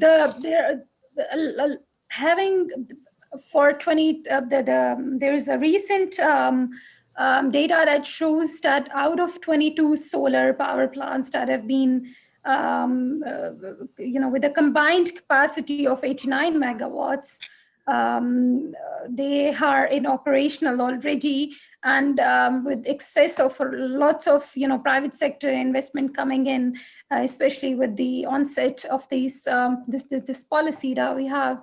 So of course, just like other countries, we do have lots of potential, and the government is very keen to harness that potential with all the efforts that could be done.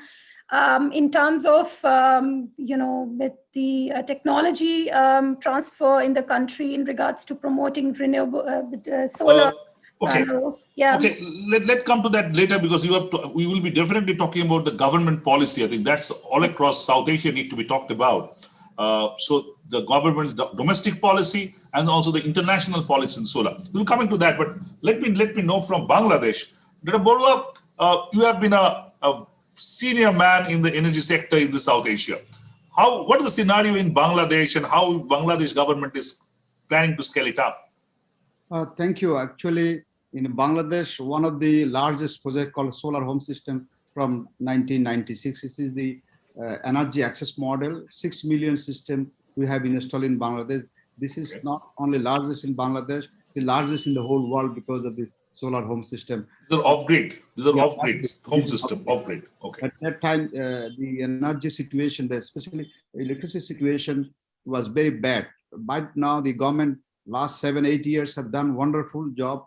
Now around 95% people have got electricity, but the solar home system is still growing. And out of solar home system, now we are gradually doing a solar irrigation pump. We have 1.13 million diesel ram pump. Now we are gradually changing solar irrigation pump and solar street light and megawatt system also. Bangladesh is a small country, land is very fertile. So we have 170 million people. So government is not allowing land for big solar projects, but still 1,000 megawatt already approved. Out of this, only 100 megawatt connected to the grid line. But the government recently approved the net metering policy. So the rooftop is growing gradually. And I believe the irrigation and rooftop and the floating solar and other is very, very encouraging. Now government decided to a roadmap by 2021 to 2041, how many megawatt. So there is an estimation. One is business as usual and medium term expansion and exponential progress. So their calculation 40,000 megawatt. Support. How much right now the installed capacity of solar in Bangladesh? Right now, Bangladesh around renewable energy 750 megawatt, 200 megawatt around from the hydro, but remaining the solar. But every month is growing. Basically, solar home system 300 megawatt, remaining coming from the utility. It includes the solar home system. Includes the 550 megawatt you were talking about includes the solar home system. But the government has a policy 10% of the energy mix by 2021. But electricity 2021 10%. Yeah. Okay. Now it's 3.25% all we achieve. So we are lagging behind the target. But government recently decided in their 8th five-year plan, 2021 to 2025. Okay, I'll come into the government policy later because I'll be talking about it specifically the government policy. But let's take it quickly, know the market situation. Mr. Nag, let you be on the loop and tell us about what the market of the post-COVID, or I can't say post-COVID, hopefully it would have been post-COVID, it's still ongoing COVID, but COVID being settled down a bit, and vaccination is on. What is the scenario right now in the market on solar? So thank you, Jayanto. I think briefly I will touch upon India and then a few of our other markets. I think India, like some of our esteemed panelists have said, last year was a tough year because of COVID. Rooftops and the smaller projects suffered quite a lot. The larger grid-connected projects in India also suffered because of delays and site access issues and also because of financing issues. Some of these projects didn't get financed. You know that there is an issue with, there are ongoing issues with distribution companies delaying payments, and that is actually seeping into the funding part of the business. So I think last year, if I really got my numbers correctly, India would have done in 2020 4.5 to 4.6 gigawatts. Considering that typically India does anything between 8 to 12 gigawatts a year, it's a significantly less number last year. Some of those projects will be done this year. So we expect let me understand that you are saying that if it would have been business as usual, India would have installed about 4.4 gigawatt last year, but now it has been cut down to about 2 gigawatt or even less. No, it installed about 4.5 gigawatts last year. It would have been double of that in a normal year. 50% of whatever. Okay, that's right. Please continue. Yes. So I think the market, there's a lot to say about the India market. There are lots of challenges, but when people talk about challenges, they forget that solar came from about 10 megawatts in 2010 to about 38 to 40 gigawatts in 2020 in the period of 10 years. It's a phenomenal growth. I've been part of this industry for close to 15, 16 years. And in the early part of my career, solar was like a science project. Yes, absolutely. So I think there's a it was a demonstration project in the colleges and universities. Exactly. So there's a significant rollout of solar. Cost of solar, obviously, in India is one of the lowest in the world.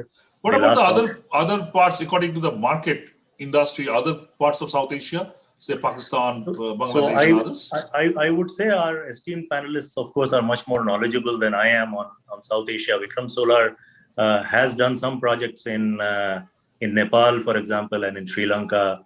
Unfortunately, not so much in Pakistan or Bangladesh, though we are so close. Our home state is West Bengal. But I would say largely we see South Asia itself as underserved in solar. And Understood. obviously, with a lot of potential. With a lot of potential. Okay, that's a very key word, underserved. Just before I go to Dr. Gaunchodhary to start rolling about the policy issues, quick thing is that market-wise, cost-wise, solar power versus thermal power, where do we stand right now?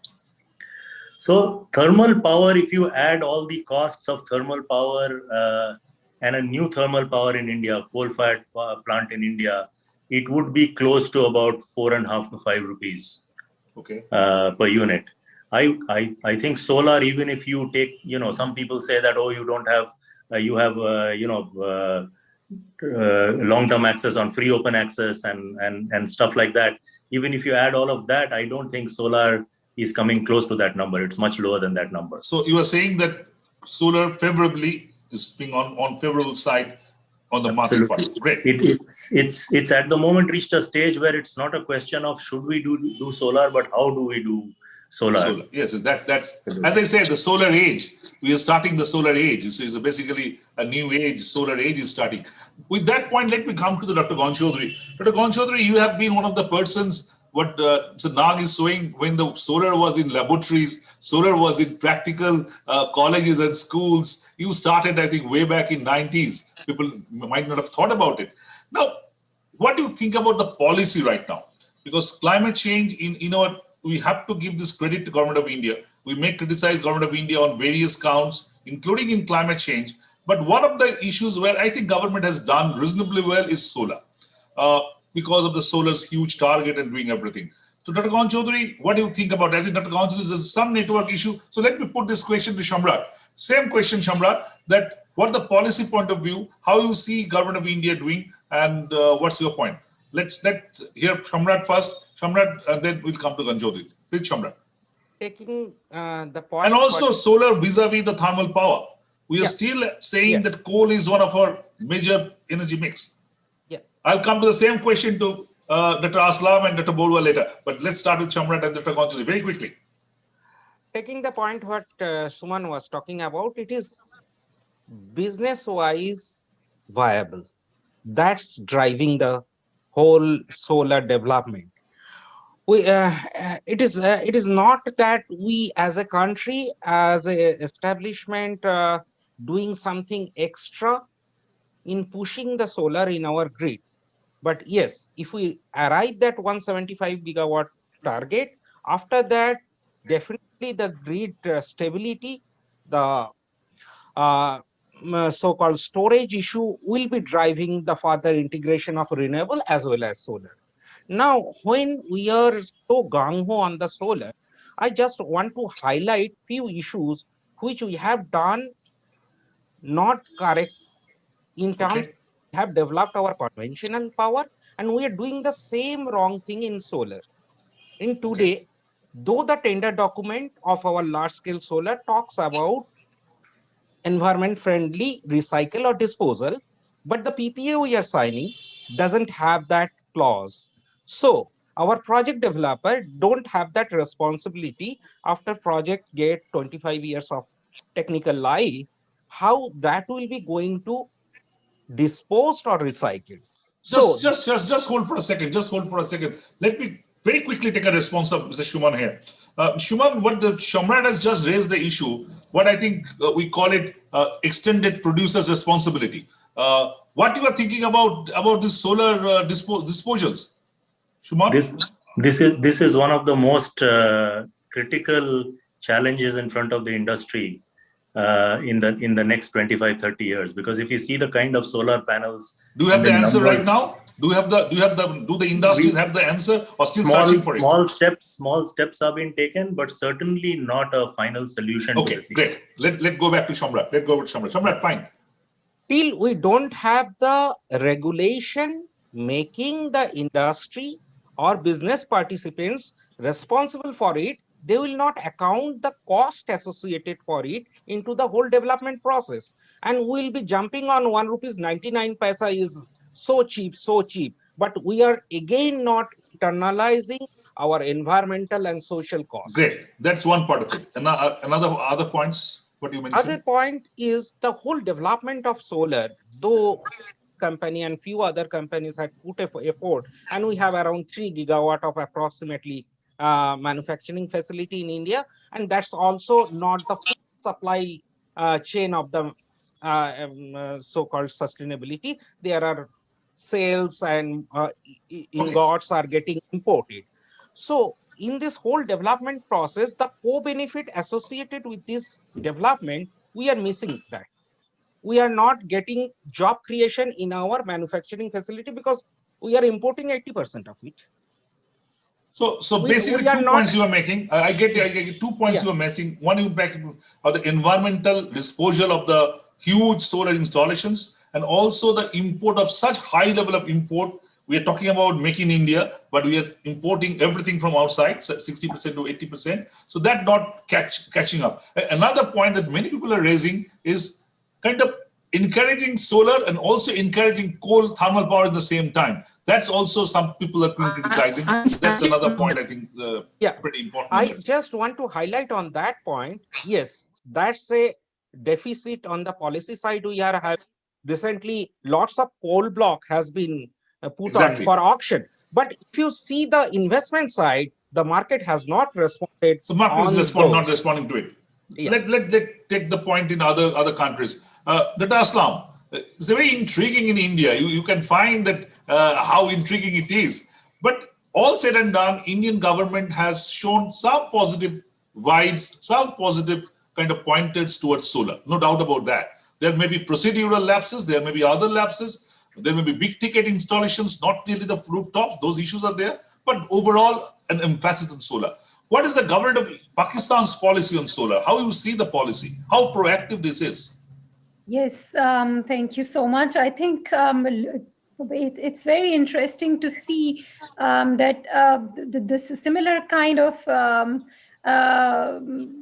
things coming from the neighboring countries. When I hear from Samrat, and exactly this has been one of the, with regards to the combating, the ensuring the energy security in Pakistan, where the main problem for the provision of energy is the transmission and the distribution sector. So renewable definitely is where the government has taken up this policy, and of course the policy has been going on since long, and we have had implementation issues previously, and that particularly relates to the institutional coordination and of course political challenges that I would not like to go in about. But the main thing is that for now, this government, we do see lots of efforts being expeditiously done, and also with lots of incentives that are coming in for the investors as well as the consumer side. So what we see right now is a very good policy that has instituted and that has been approved by all, because it's energy is a provincial issue, and of course it's been approved after a year, which is the alternative renewable energy policy, which is specifically trying to have these ambitious plans to raise these targets of using the solar and the wind, and increasing the contribution of these in the energy mix for the future. That is of course integrated. That is not. Yeah. And just to also to reduce the tariffs that we have, electricity tariffs, to ensure the availability, reliability, and sustainability, the three principles that we all have. Hina, tell me one thing. Similar, yeah. Okay, tell me one thing. Government policy is one part of the story. Another very important part of the story is the market approval. Because the private players have to bring money. Government cannot give all money for kind of upscaling solar. For example, in India, a lot of private market is pushing money. The big industrial houses in India are pushing money in solar right now. So what is the situation in Pakistan? Is it the similar case? Is there money being pumped in by the big industrial sectors out there? Absolutely. We have lots of potential coming in the private sector, who is kind of booming in. But the main source of the main sourcing and the manufacturing and of all these is coming from, I would say, China to the most. And that is where the issues are bringing in terms of how would we really ensure that renewables would be cost effective? Okay. Let's suppose in comparison. So almost similar kind of situation, kind of. Yes. Okay. It's very interesting to find how our South Asian friends are kind of doing the similar line. Dr. Borua, I think in Bangladesh, there's a lot of controversies about the thermal power, Rampal and all. You know that this is being a huge uproar.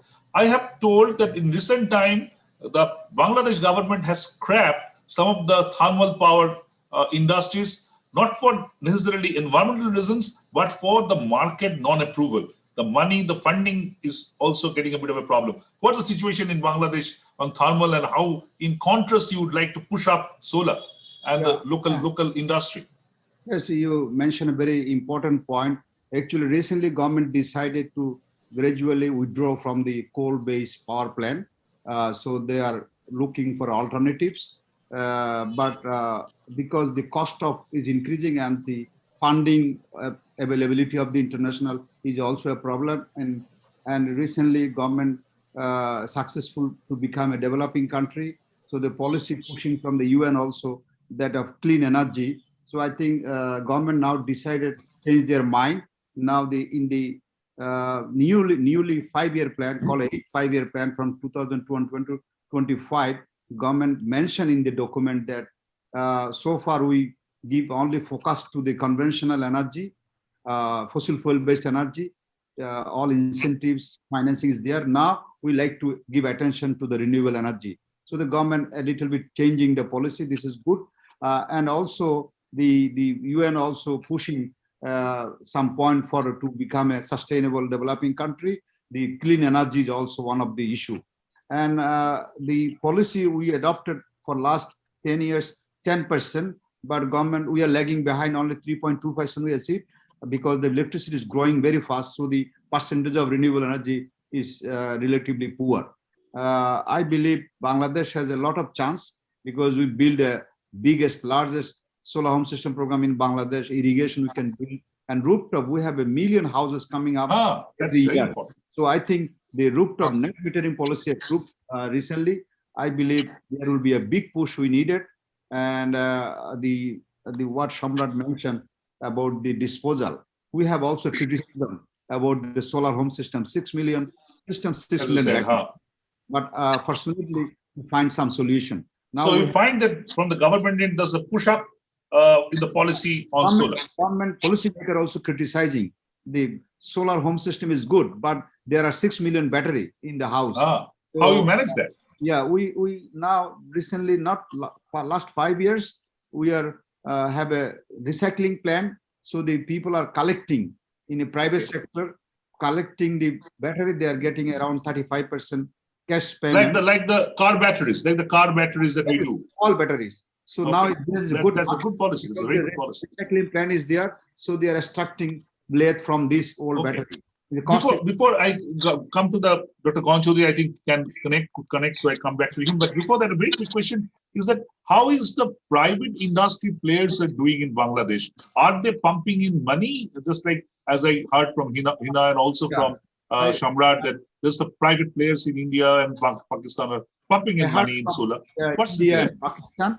I think Bangladesh is different because still our policy is not encouraging foreign investment yet, because we have almost 1,000 megawatt approved in the pipeline, but land procurement is a very critical. So you can't have those big solar plants. Big plant only for the very interesting, absolutely interesting rooftop. Also, the private player, the international player also looking for a kind of law. If you are not paying the money for electricity bill, it will be disconnected. But if you put a solar panel for 1 megawatt, if some industry is not paying, then there is no law to disconnect or anything. So that's why law is also an issue going on. Okay, so it's not like a Pakistan or India, but still we are not getting any pumping of.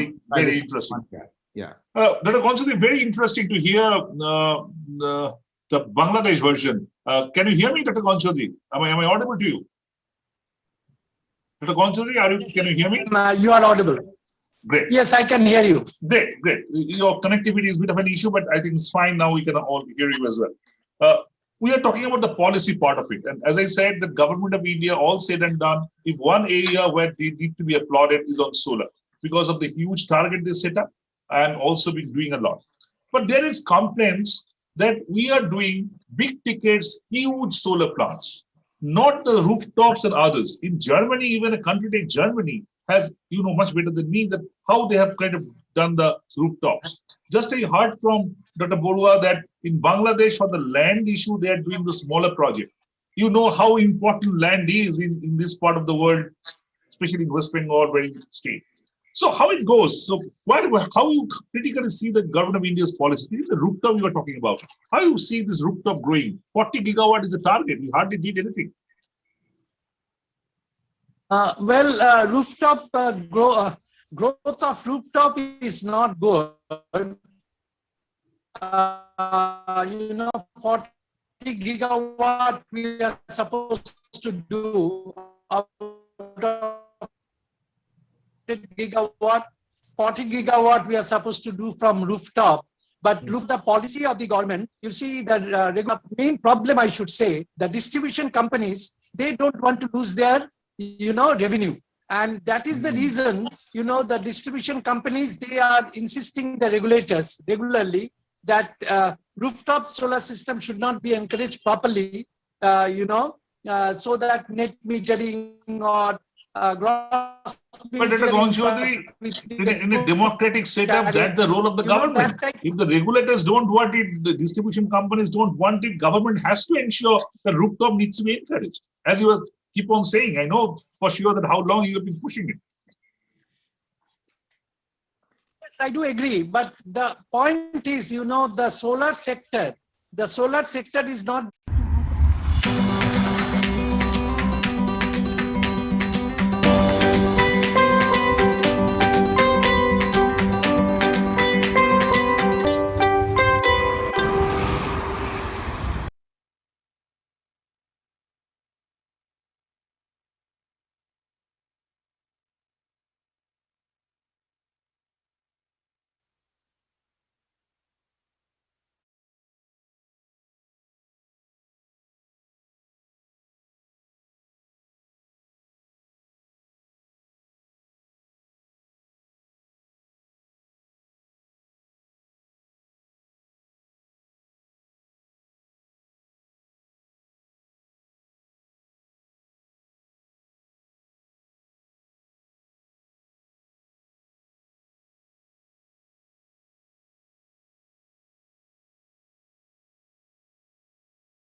Sorry Kamrul ভাই, আপনার মাথা কেটে গেছে, আর একটু পিছান। হ্যাঁ, that's good.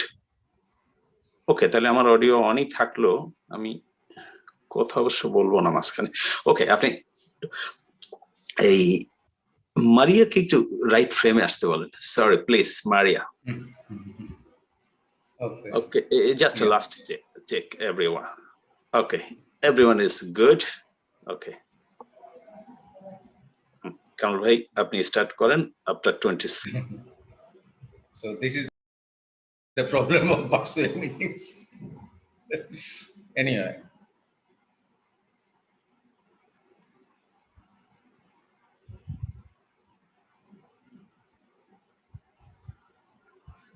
Welcome everyone to Climate Channel.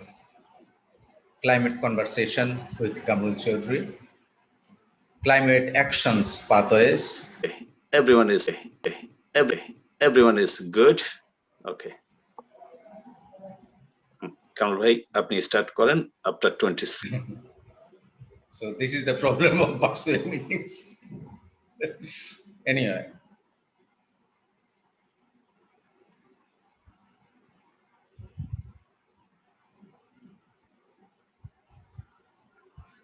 Welcome everyone to Climate Channel. Climate Conversation with Kamrul Chaudhary. Climate Actions Pathways on Adaptation to today's episode, we will cover climate adaptation, and the strong panel we have with us consists of UNFCCC Adaptation Director, Dr. Yusuf Nasser, who has been once upon a time a climate negotiator from Egypt. Now he is in the Secretariat for many months. We will be endowed with his enormous experience in the field of climate change adaptation. We have with us Tainle Nagmin, who has been a LDC adaptation lead negotiator for many years.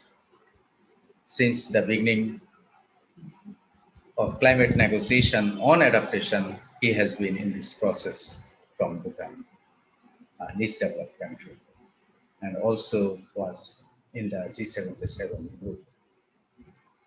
We have with us also Maria Neto from Brazil.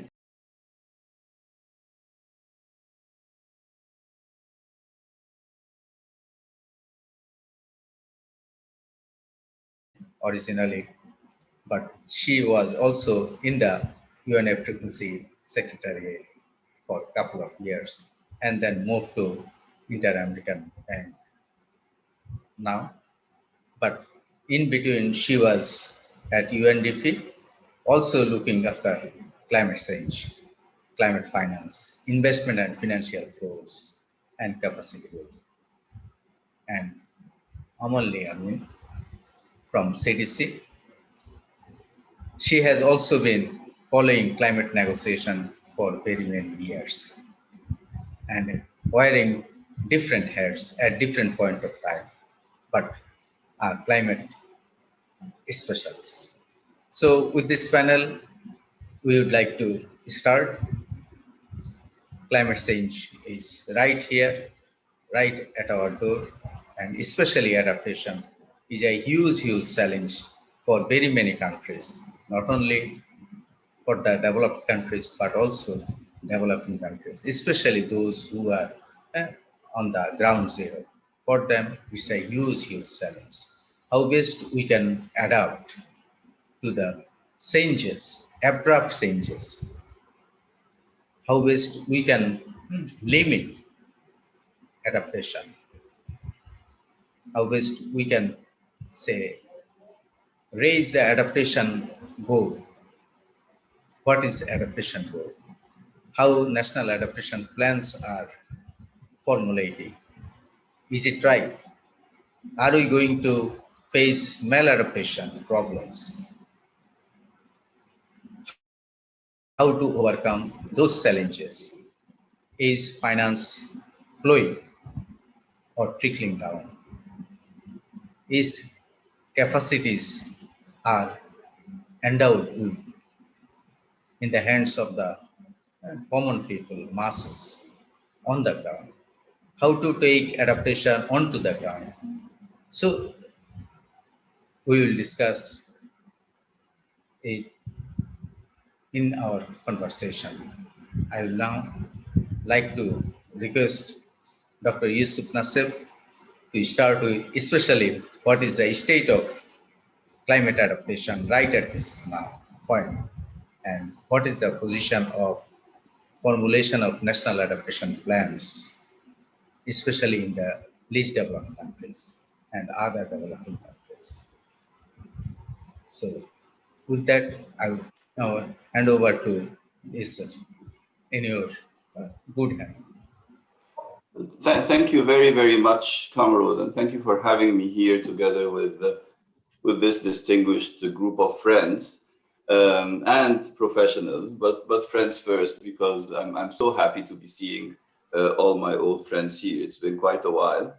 Perhaps since you've given me the floor first, I could zoom out a bit and just talk about the adaptation story over time, because having observed this from the 90s till today in different capacities, one can see us moving through several phases. I mean, maybe three main ones. I recall the early days when there was actually an aversion to talking about adaptation. I mean, if you even see Al Gore's book, Earth in the Balance from 1992, he strongly opposed a focus on adaptation, calling it a kind of laziness and an arrogant faith in our ability to react in time to save our skins. So that was the context in the very beginning, because there was a fear that it would take away from solving the actual problem. But then we moved along, and the science told us that we are already starting to see observed impacts that can be attributed back to climate change, and hence it picked up speed. A number of funding instruments came into play, whether the Least Developed Countries Fund that you know very well, or the Adaptation Fund, or the Green Climate Fund subsequently. But the international community came together and gave adaptation the priority that it deserved, and the call for parity between adaptation and mitigation became very strong.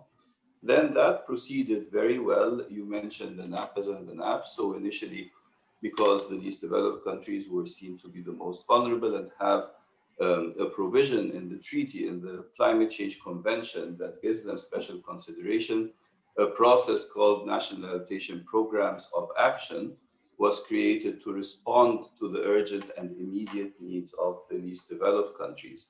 And I think that the NAPA process was really instrumental in raising awareness and creating the groups of people who took adaptation forward in these countries as time went by and became a solid foundation for what came afterwards.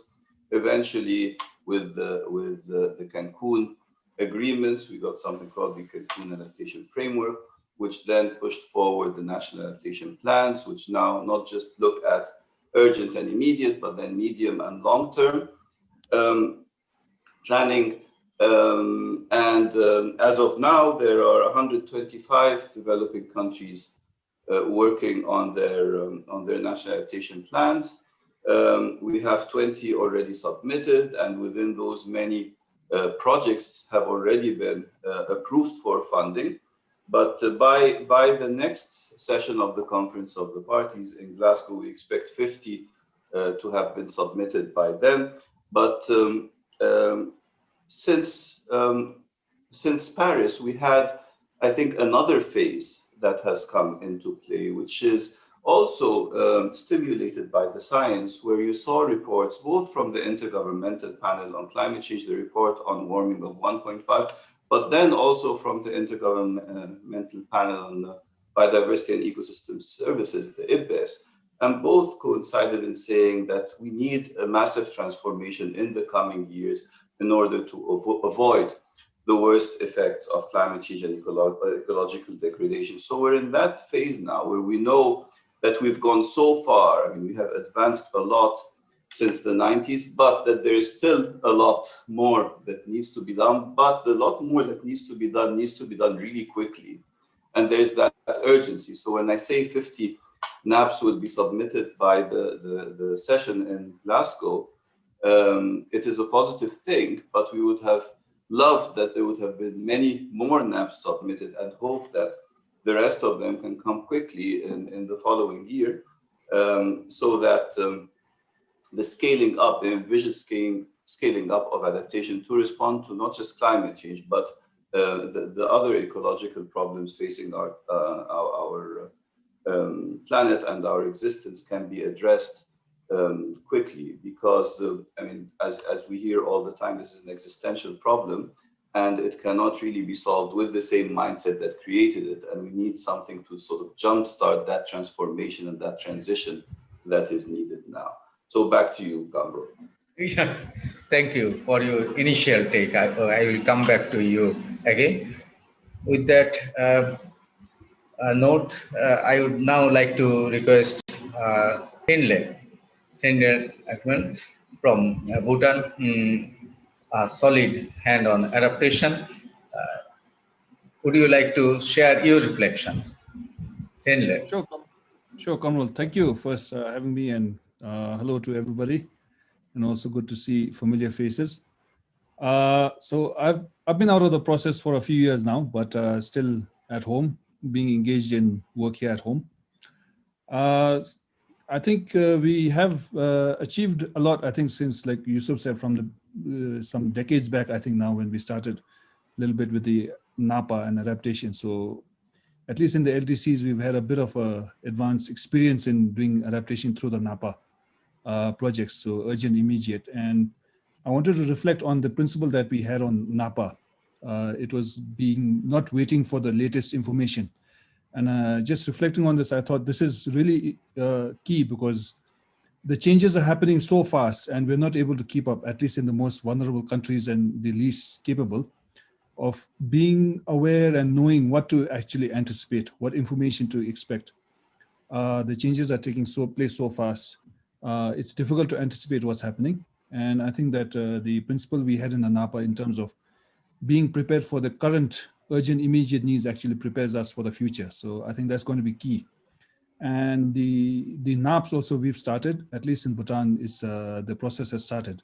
But the information in terms of actually making a very well-informed adaptation plan that we can anticipate for the medium to long term is, the challenges is actually the information that we have. So this is actually the trying to make a good program, but how to make it is the challenge. But if we follow the principles of a NAPA being anticipatory, and the NAP itself is supposed to be iterative and continuous.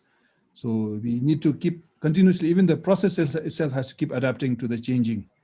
And in as much as how much the ambition we're getting in for the mitigation, that also we have to reflect in the level of adaptation we have to do. So we have to adapt there as well. So that will be something that we need. Hopefully we will have more mitigation, so we don't have to do as much more, that much more adaptation. I think those are the two things that we have to do. So as we move forward, I hope to see that maybe from next year or whenever the more NDCs that are not yet in Bhutan also still hasn't been able to submit the NDC also. It's due to the, of course, the pandemic disruptions that's been taking place in terms of the processes of making sure it's a holistic and ambitious enough actions that are being put forward. And the NAP is also facing similar challenges. But so I think we can continue with the discussions later. So just to begin with, I think the information and being adaptive even in the adaptation process and being mindful of the changes that are taking place so rapidly would be key. Yeah, it's like seizing the moving targets, shooting the moving targets. Okay. And also because of COVID, because of pandemic, the process is facing a lot of bottlenecks. In Bangladesh also, we are facing it, especially in preparing our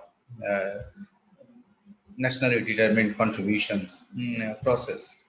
So consultation, even for NAVs, consultation, organized consultations, people's participation, mobilizing people's participation is important, but it's a huge challenge. How you maintain social distancing and also organizing this kind of, say, participatory discourse is a huge challenge. So, Amulya, your perspective. Because you have seen climate change adaptation from different perspective, from say your various experience from Latin America to Europe to Asia Pacific, even Africa or Middle East, or say you have diversified experience. From your perspective, how you look at climate adaptation, state of climate adaptation right at this moment, and how we can move forward, say COP26 in Glasgow.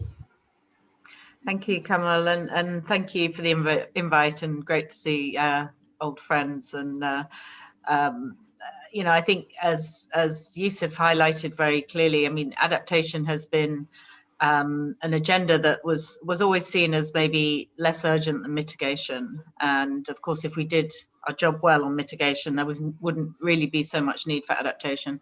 But I think absolutely, as Thinde has emphasized, that's, you know, clearly not the case for all countries, but particularly the most vulnerable. And, you know, the most vulnerable tend to have the least ability to respond by definition. So, you know, a really urgent issue. It's certainly one of the top priorities for COP26, you know, very much so. I think, as you know, as Yusuf noted, since Paris now, adaptation is really the same level of priority as the mitigation agenda. And I think also what we see and what we know is that this really requires developing all countries' capacity to be able to adapt to different climate impacts as they emerge, as Finlay highlighted so clearly, that it's not a one-off. It's more complex than mitigation. It's not a case of designing your energy system to bring in renewables and promote energy efficiency and you're going to be delivering on you're on the path to low carbon development. For adaptation resilience, it's so context specific, so dependent on the particular hazard, the exposure, and then of course the particular vulnerability. So it really does need considerable, not just building out the capacity of governments, which is absolutely essential. I mean, it's the first step that is absolutely required for all countries, and the NAPs and NAPAs obviously really useful tools to enable that as well. And we've seen certainly at IDB, and maybe Maria is at IDB now. I was there before. We had a program there called the Pilot Program on Climate Resilience, and I think what was so important about that is it had the focus was very much about strengthening institutional capacity, institutional arrangements, and then starting to think what types of investments, what types of projects would then be needed to make particular sectors resilient. But I also think, given the local needs, the local context, we need to really strengthen the local solutions. And that also, I think, requires bringing, the private sector, building, local private sector businesses. Probably they'll be very small businesses because they'll need to be providing local solutions. And I think this will be the same for all countries. And I think that's also a very big challenge now, because governments cannot do it all on their own. Governments can create incentives to ensure that the private sector knows what to do. But I see that now as one of the big challenges, and certainly as CDC group. So we now, with the UK's Development Finance Institute, but we only do private sector investment. That is exactly what we're trying to do now, is work with partners to see how we can really increase the private sector investments, particularly those small businesses that are going to be needed in a very, very local context. So I'll come back and say a bit more about that later on. Okay, thank you for your reflection, especially talking about the location specificity of climate adaptation. It is different from different continent, not only continent, but also region-wise, it is different. Even within a country, it is quite different. For example, in Bangladesh, if you want to see the climate adaptation in Sundarban areas of Bangladesh, coastal areas, is quite different than our areas or upland areas, or say barren, arid, semi-arid region, or even low-lying deltaic regions. So adaptation is a very location specific.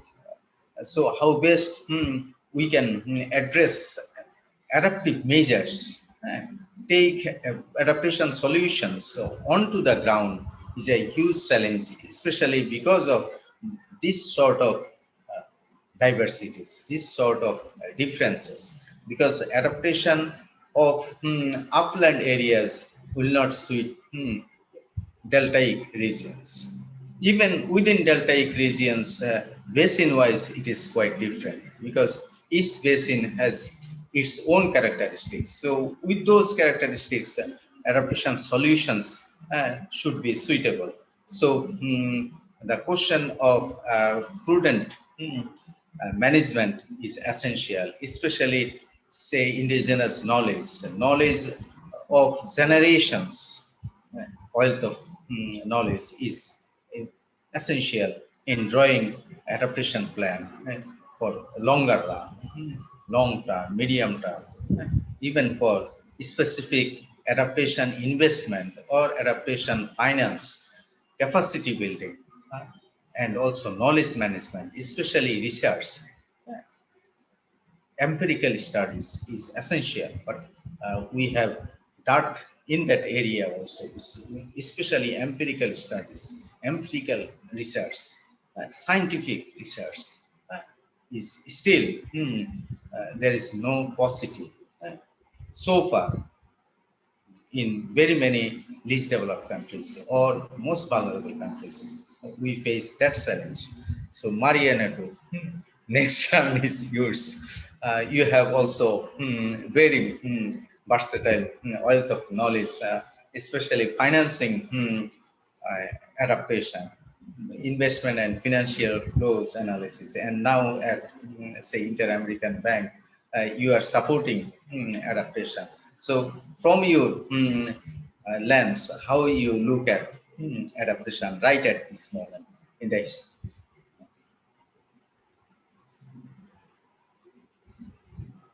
See, no, we are not hearing you. Sorry. Okay. Thank you, Kwamru. Very happy to be here and see also very old, dear friends here all together.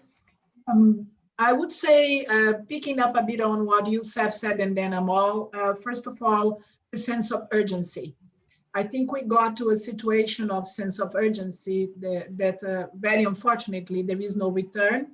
And the sense of urgency is so high that we cannot even afford talking about whether we are talking about mitigation or adaptation. We are talking about both actions and maybe even other types of actions needed to control the climate change that unfortunately is going to happen.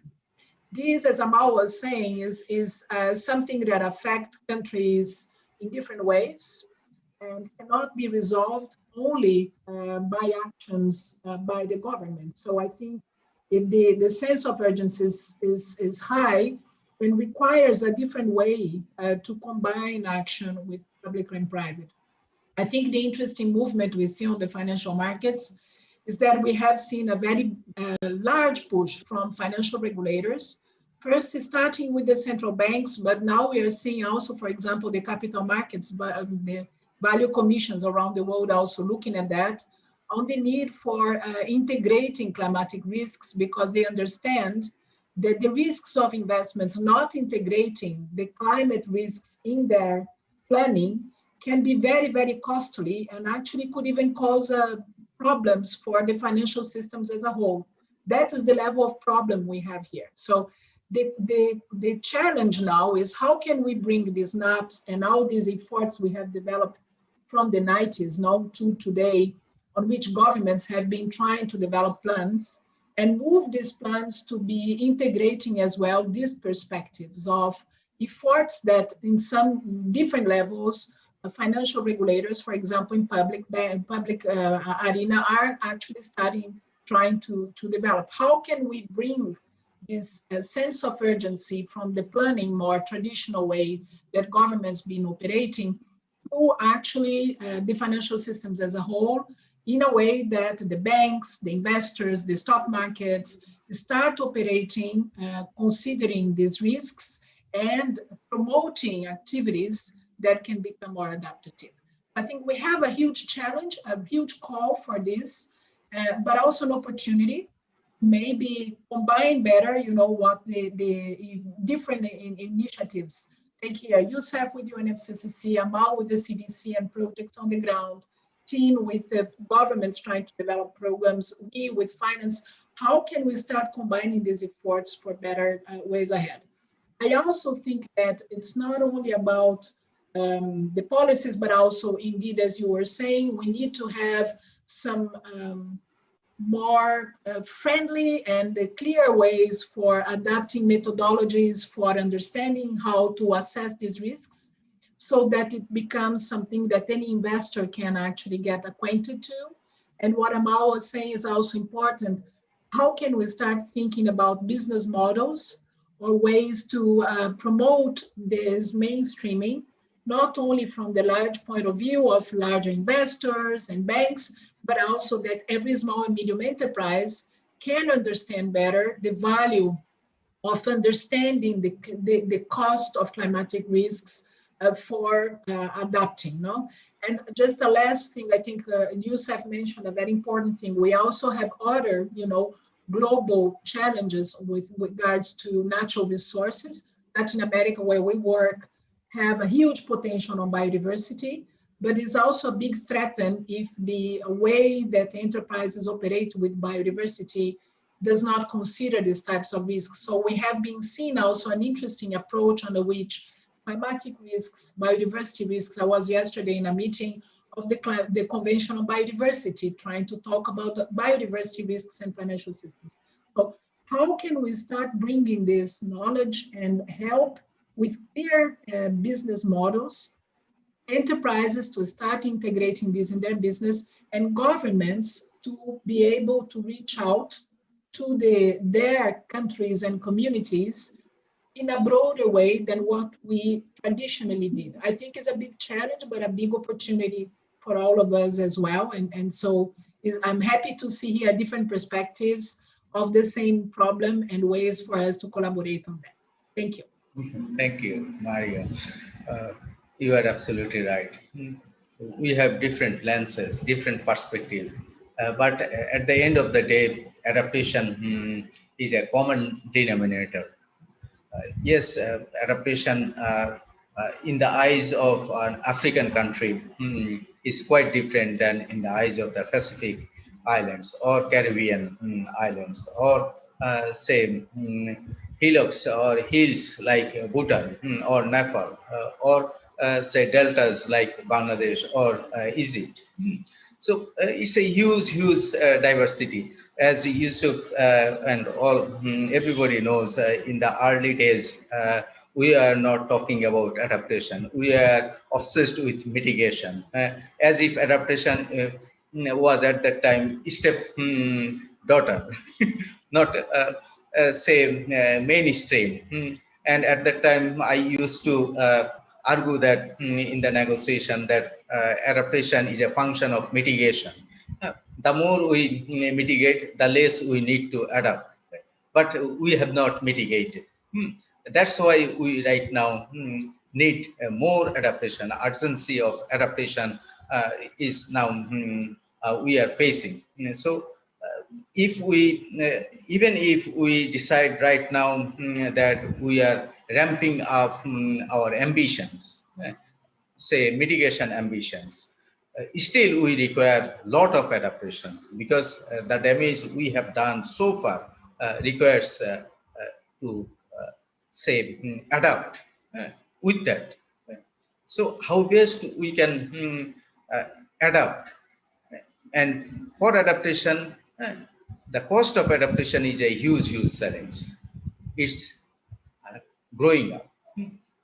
The less we are mitigating, the more we need to adapt, and the more we need to adapt, the more it is going to be escalated. The cost of adaptation is, it has not ratchet effect, rather it has a same upward trend.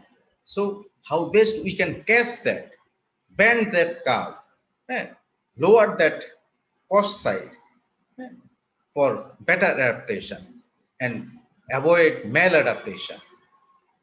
I think Yusuf can shed some light on that also.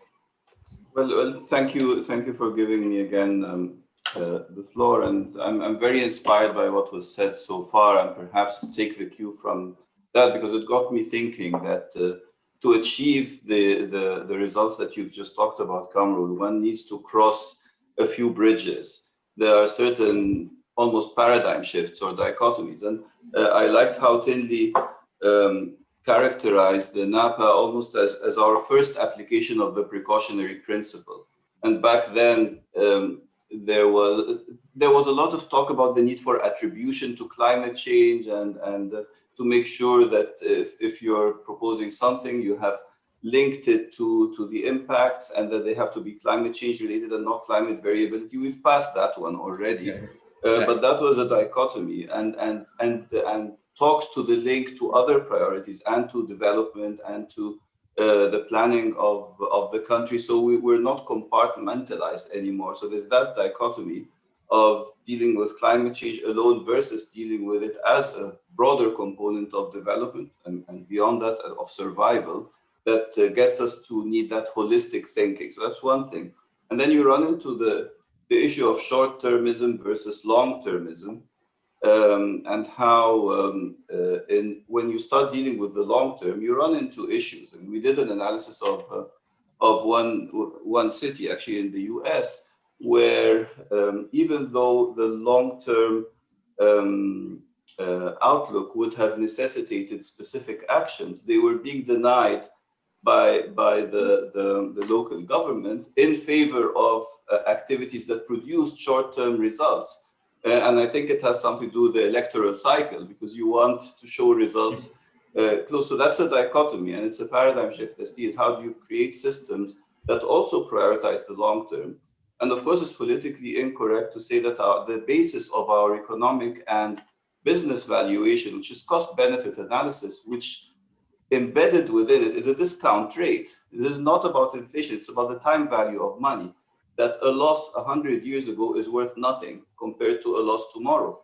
Again, a shift in mindset that is needed. And ironically, indigenous people already know that, so they plan 7 generations ahead, whereas we still need to evolve towards that notion. So a lot of evolutions, I think, need to happen. And then, I mean, we learned a lot about the context specificness, especially in the work on the NAPAs, where even the assessments, when we try to apply multi-criteria analysis, some countries told us, no, we have our own decision-making process by consensus. For example, in Samoa, they said, we're not doing the process that you're proposing for us.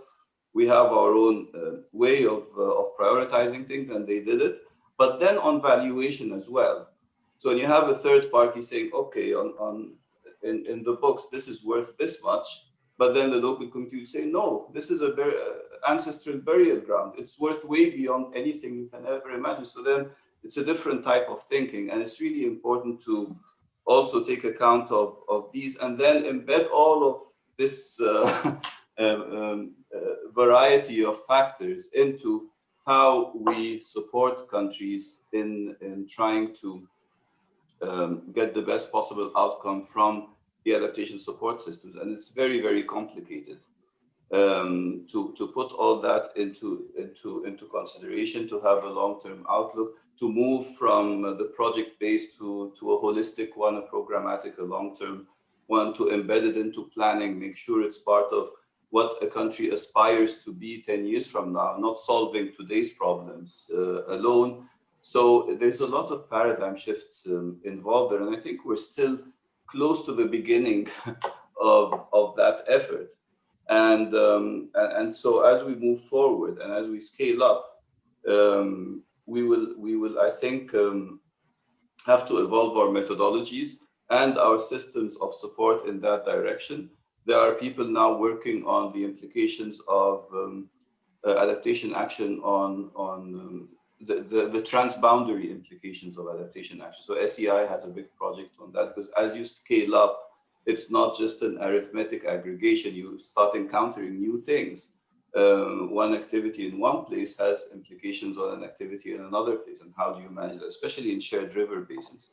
But there's a lot that I think will happen, and it links to your comment on maladaptation, which can easily come about if you think in a siloed approach, where you try to plug one hole by creating other holes somewhere else, or in another sector, or in another country, or at another time. So fix something today at the expense of something a week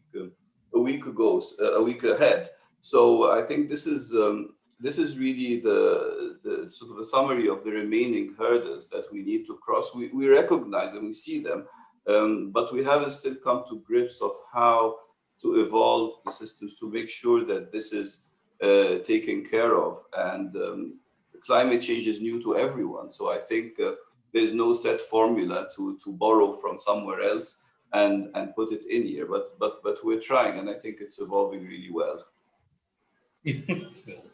Thank you, Yusuf, for sharing your reflection. Now, I would like to ask Amalli, say you have heard Yusuf and others, and how to move ahead, how to say measure adaptation. Measuring adaptation is also another challenge, because you can calculate 1 ton CO2, you can measure it, but adaptation, say saline intrusion in coastal Bangladesh, or say ice melting in say Bhutan, and their adaptation, how you calculate that? So calculation is a huge problem, challenge. You can measure that in that normative sense, in that say statistical values, you can put.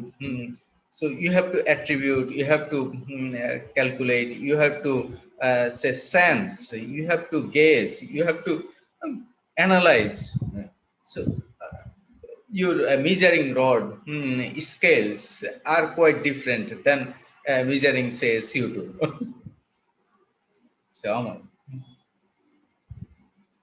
Because for making financial decisions, investment decisions, or say for making any support, you need that. No, absolutely, and in fact, that's very much something that we've started to look at, both within CDC, but also with other partners, because as we look at how to try to incentivize and attract more private finance, and as we as an investor look to identify businesses that we can finance that will provide adaptation and resiliency services, we need to have a bit more common understanding as to what makes a business a credible adaptation and resiliency service provider, if you like.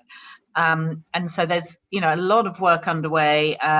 We saw the EU taxonomy on sustainable finance has developed quite a good way of assessing adaptation finance, in the way that it's also focused on sort of low carbon or mitigation finance as well.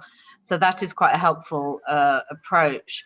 I think it's important to recognize that, we need to think of this and the EU taxonomy does this very well, is that we need to now ensure everything we do, whether it's public, private investment, it has to be resilient now to future climate threats, climate impacts, climate risks.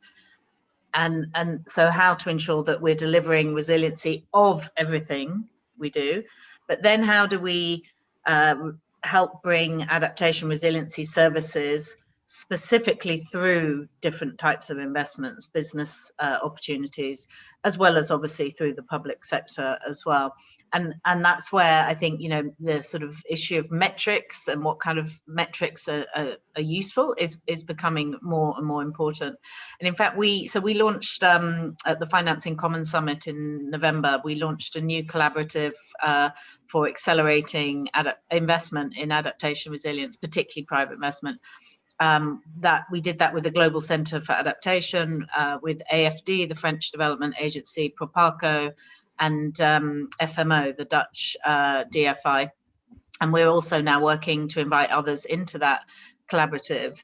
But one of the key areas of key topics of that collaborative is to try to come to a more common understanding around what types of metrics are going to be needed, particularly investor facing ones. So if we are to ensure that we can build the confidence, I think this goes back very much to the points that Maria made. We're seeing now within the financial sector, the private sector, huge concerns about climate risk, physical risk, as well as transition risk, particularly in Europe. The focus has been quite heavily on transition risk.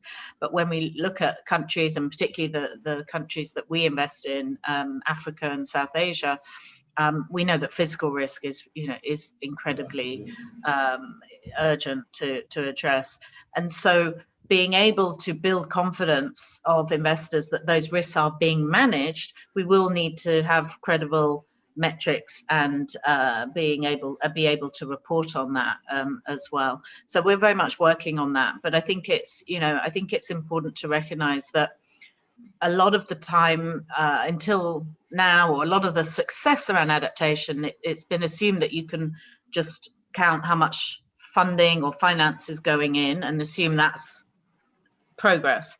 Now, of course, that is important, and particularly important in the UNFCCC context, but it's not the only measure of success, or actually a measure to demonstrate that there are gaps and we're not actually delivering resiliency, whether at the sector level or systemic level or the country level.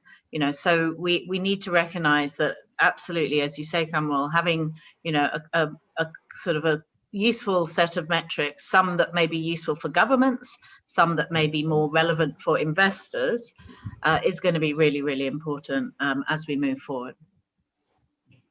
Thank you, Amol. So, Thinley, now you take how you look forward, how to reduce adaptation gaps, finance gap, capacity gap, technology gap. There's a lot of gaps. Gaps. A lot of challenges ahead for us. To build resilience. Yes. So if looking forward, I just wanted to reflect on just maybe just two things. Now I know there's some NAPs already in. A few more will be coming in over the next few years, and then now the expectation is actually for the implementation. The demand will be there. So I think key is actually getting the support for implementation rolling. So whether it is public or private finance or other blended mechanisms that we get this going, or even if it's self, I think we're also seeing some, at least at some examples of like the communities themselves are coming up with their own self mobilization of resources, whether it's human resources or other forms of resources. We will need the scaled up. That will need to start coming in to ensure that the implementation is not going to be delayed. And then I think key for that is going to be the attention that we need. Earlier we talked about, from decades back, balance between adaptation and mitigation. And in I guess the UNFCCC process, the NDCs are getting a lot of attention right now, the mitigation going forward. So even if you just look at just the general media, there seems to be more the effort in terms of you see more of that rather than anything on the adaptation coming in. And part of it may be also because I guess it's the complexity that we have, and a result of this, it also goes into I guess the framework and the process that we have set up now. In terms of the countries, even under the Paris Agreement, you have different ways of you want to do it.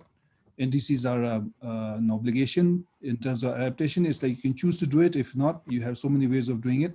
So there's really no, I guess, pressure or obligation. Countries don't feel that it needs to come forward, and the attention also seems to be lacking, I think. So in terms of moving forward, we need to have some more, I think, some mobilization of efforts in terms of directing attention towards that. So, and then the need for providing that support.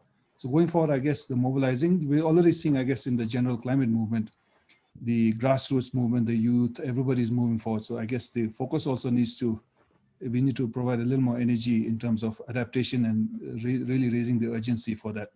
And it's not only just for mitigation, because now I guess we're reaching towards a point where the level of mitigation is not going to be enough. And we really need to start scaling more beyond in terms of really making sure that the countries that are coming forward with the adaptation, they've spent the time, effort, and the energy to actually come with what needs to be done. So I think the expectations and the reality of making sure that support is forthcoming would be key. So going forward, I think that we need to really see where that comes from. And it's going to have to come from many different sources and all different levels. Thank you, Thinley. Maria, now it's your turn. Maria. So taking a bit on, again, guinea pigging on everybody's speeches, I think starting with what Youssef mentioned about discount rate and the long-term planning. and also mentioning what Amal mentioned on the metrics. Now, I think a key thing, if we want to involve the financial system to start financing adaptation, is on the one hand, there is already some efforts going on disclosure. The taxonomies, as Amal mentioned, are devolving. But also, and the key thing I think will come with that is the point Youssef made, no? What is the cost of inaction versus the cost of action today and towards the future, no? And changing the way, basically, financial systems, banks, investors act in terms of thinking long-term. So governments, because of indeed, as Youssef was saying, may change, may have also short-term kind of perceptions versus long-term benefits, but also banks and investors may tend sometimes to look at the short-term benefits.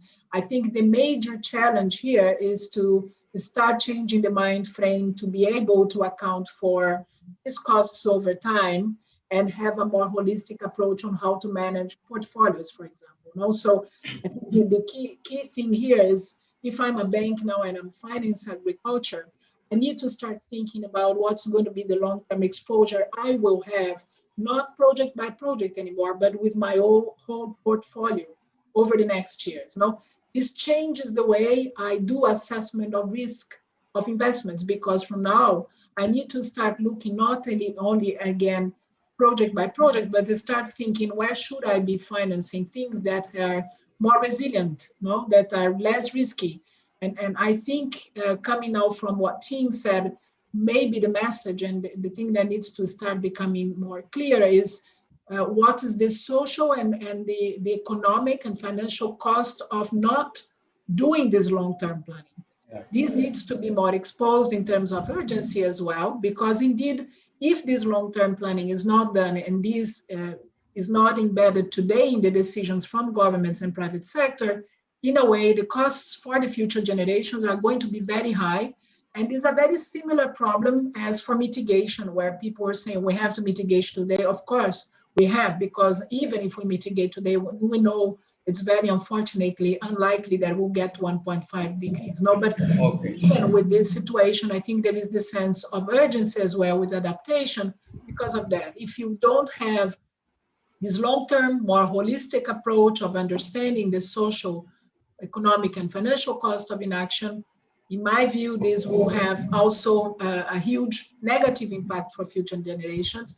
And that's maybe picking up now on Ting, an area where we need to push more strongly. We see some movements already from the financial markets. We see some movements from the civil society, but it's an area where maybe we need to work more strongly on. Thank you. Okay, thank you. Tinley, in a word, what is your last word? What is your last word? Just in a second. Tinley. I think that's quite tough, but I'm optimistic, so crossing my fingers. Okay, thank you. So Amalli, what is your last word? Collaboration. We need urgently need to have collaboration across all stakeholders. Okay. Yeah. Maria, what is your last word? Mario, what is your last word? Opportunity. I think this opportunity. Yeah, you say use opportunities. Yeah. Youssef, last word. Just you have the last say. Foresight. The world is changing, and we have to change with it in the right direction. There's so many opportunities. Okay. Well, with that, we would like to close this conversation. It was a pleasure to have this kind of conversation with you all on climate change actions, climate change pathways, climate change adaptation. We hope that COP26 would usher a new vision, new hope, new aspirations, and new vision. Vision for our future, vision for our planet, vision for our people, people on the grassroots, people on the ground, so that they can adapt, they can build their resilience from their own to protect their livelihoods, protect their lives, Thank you very much for joining us today. Thank you all. Thank you. Yusuf, thanks. Amal, Tenle, good to see you. Good to see you guys. Okay, thank you, guys. Okay. Thank Bye. you. Thank you. Bye. Bye. Maria, thank you.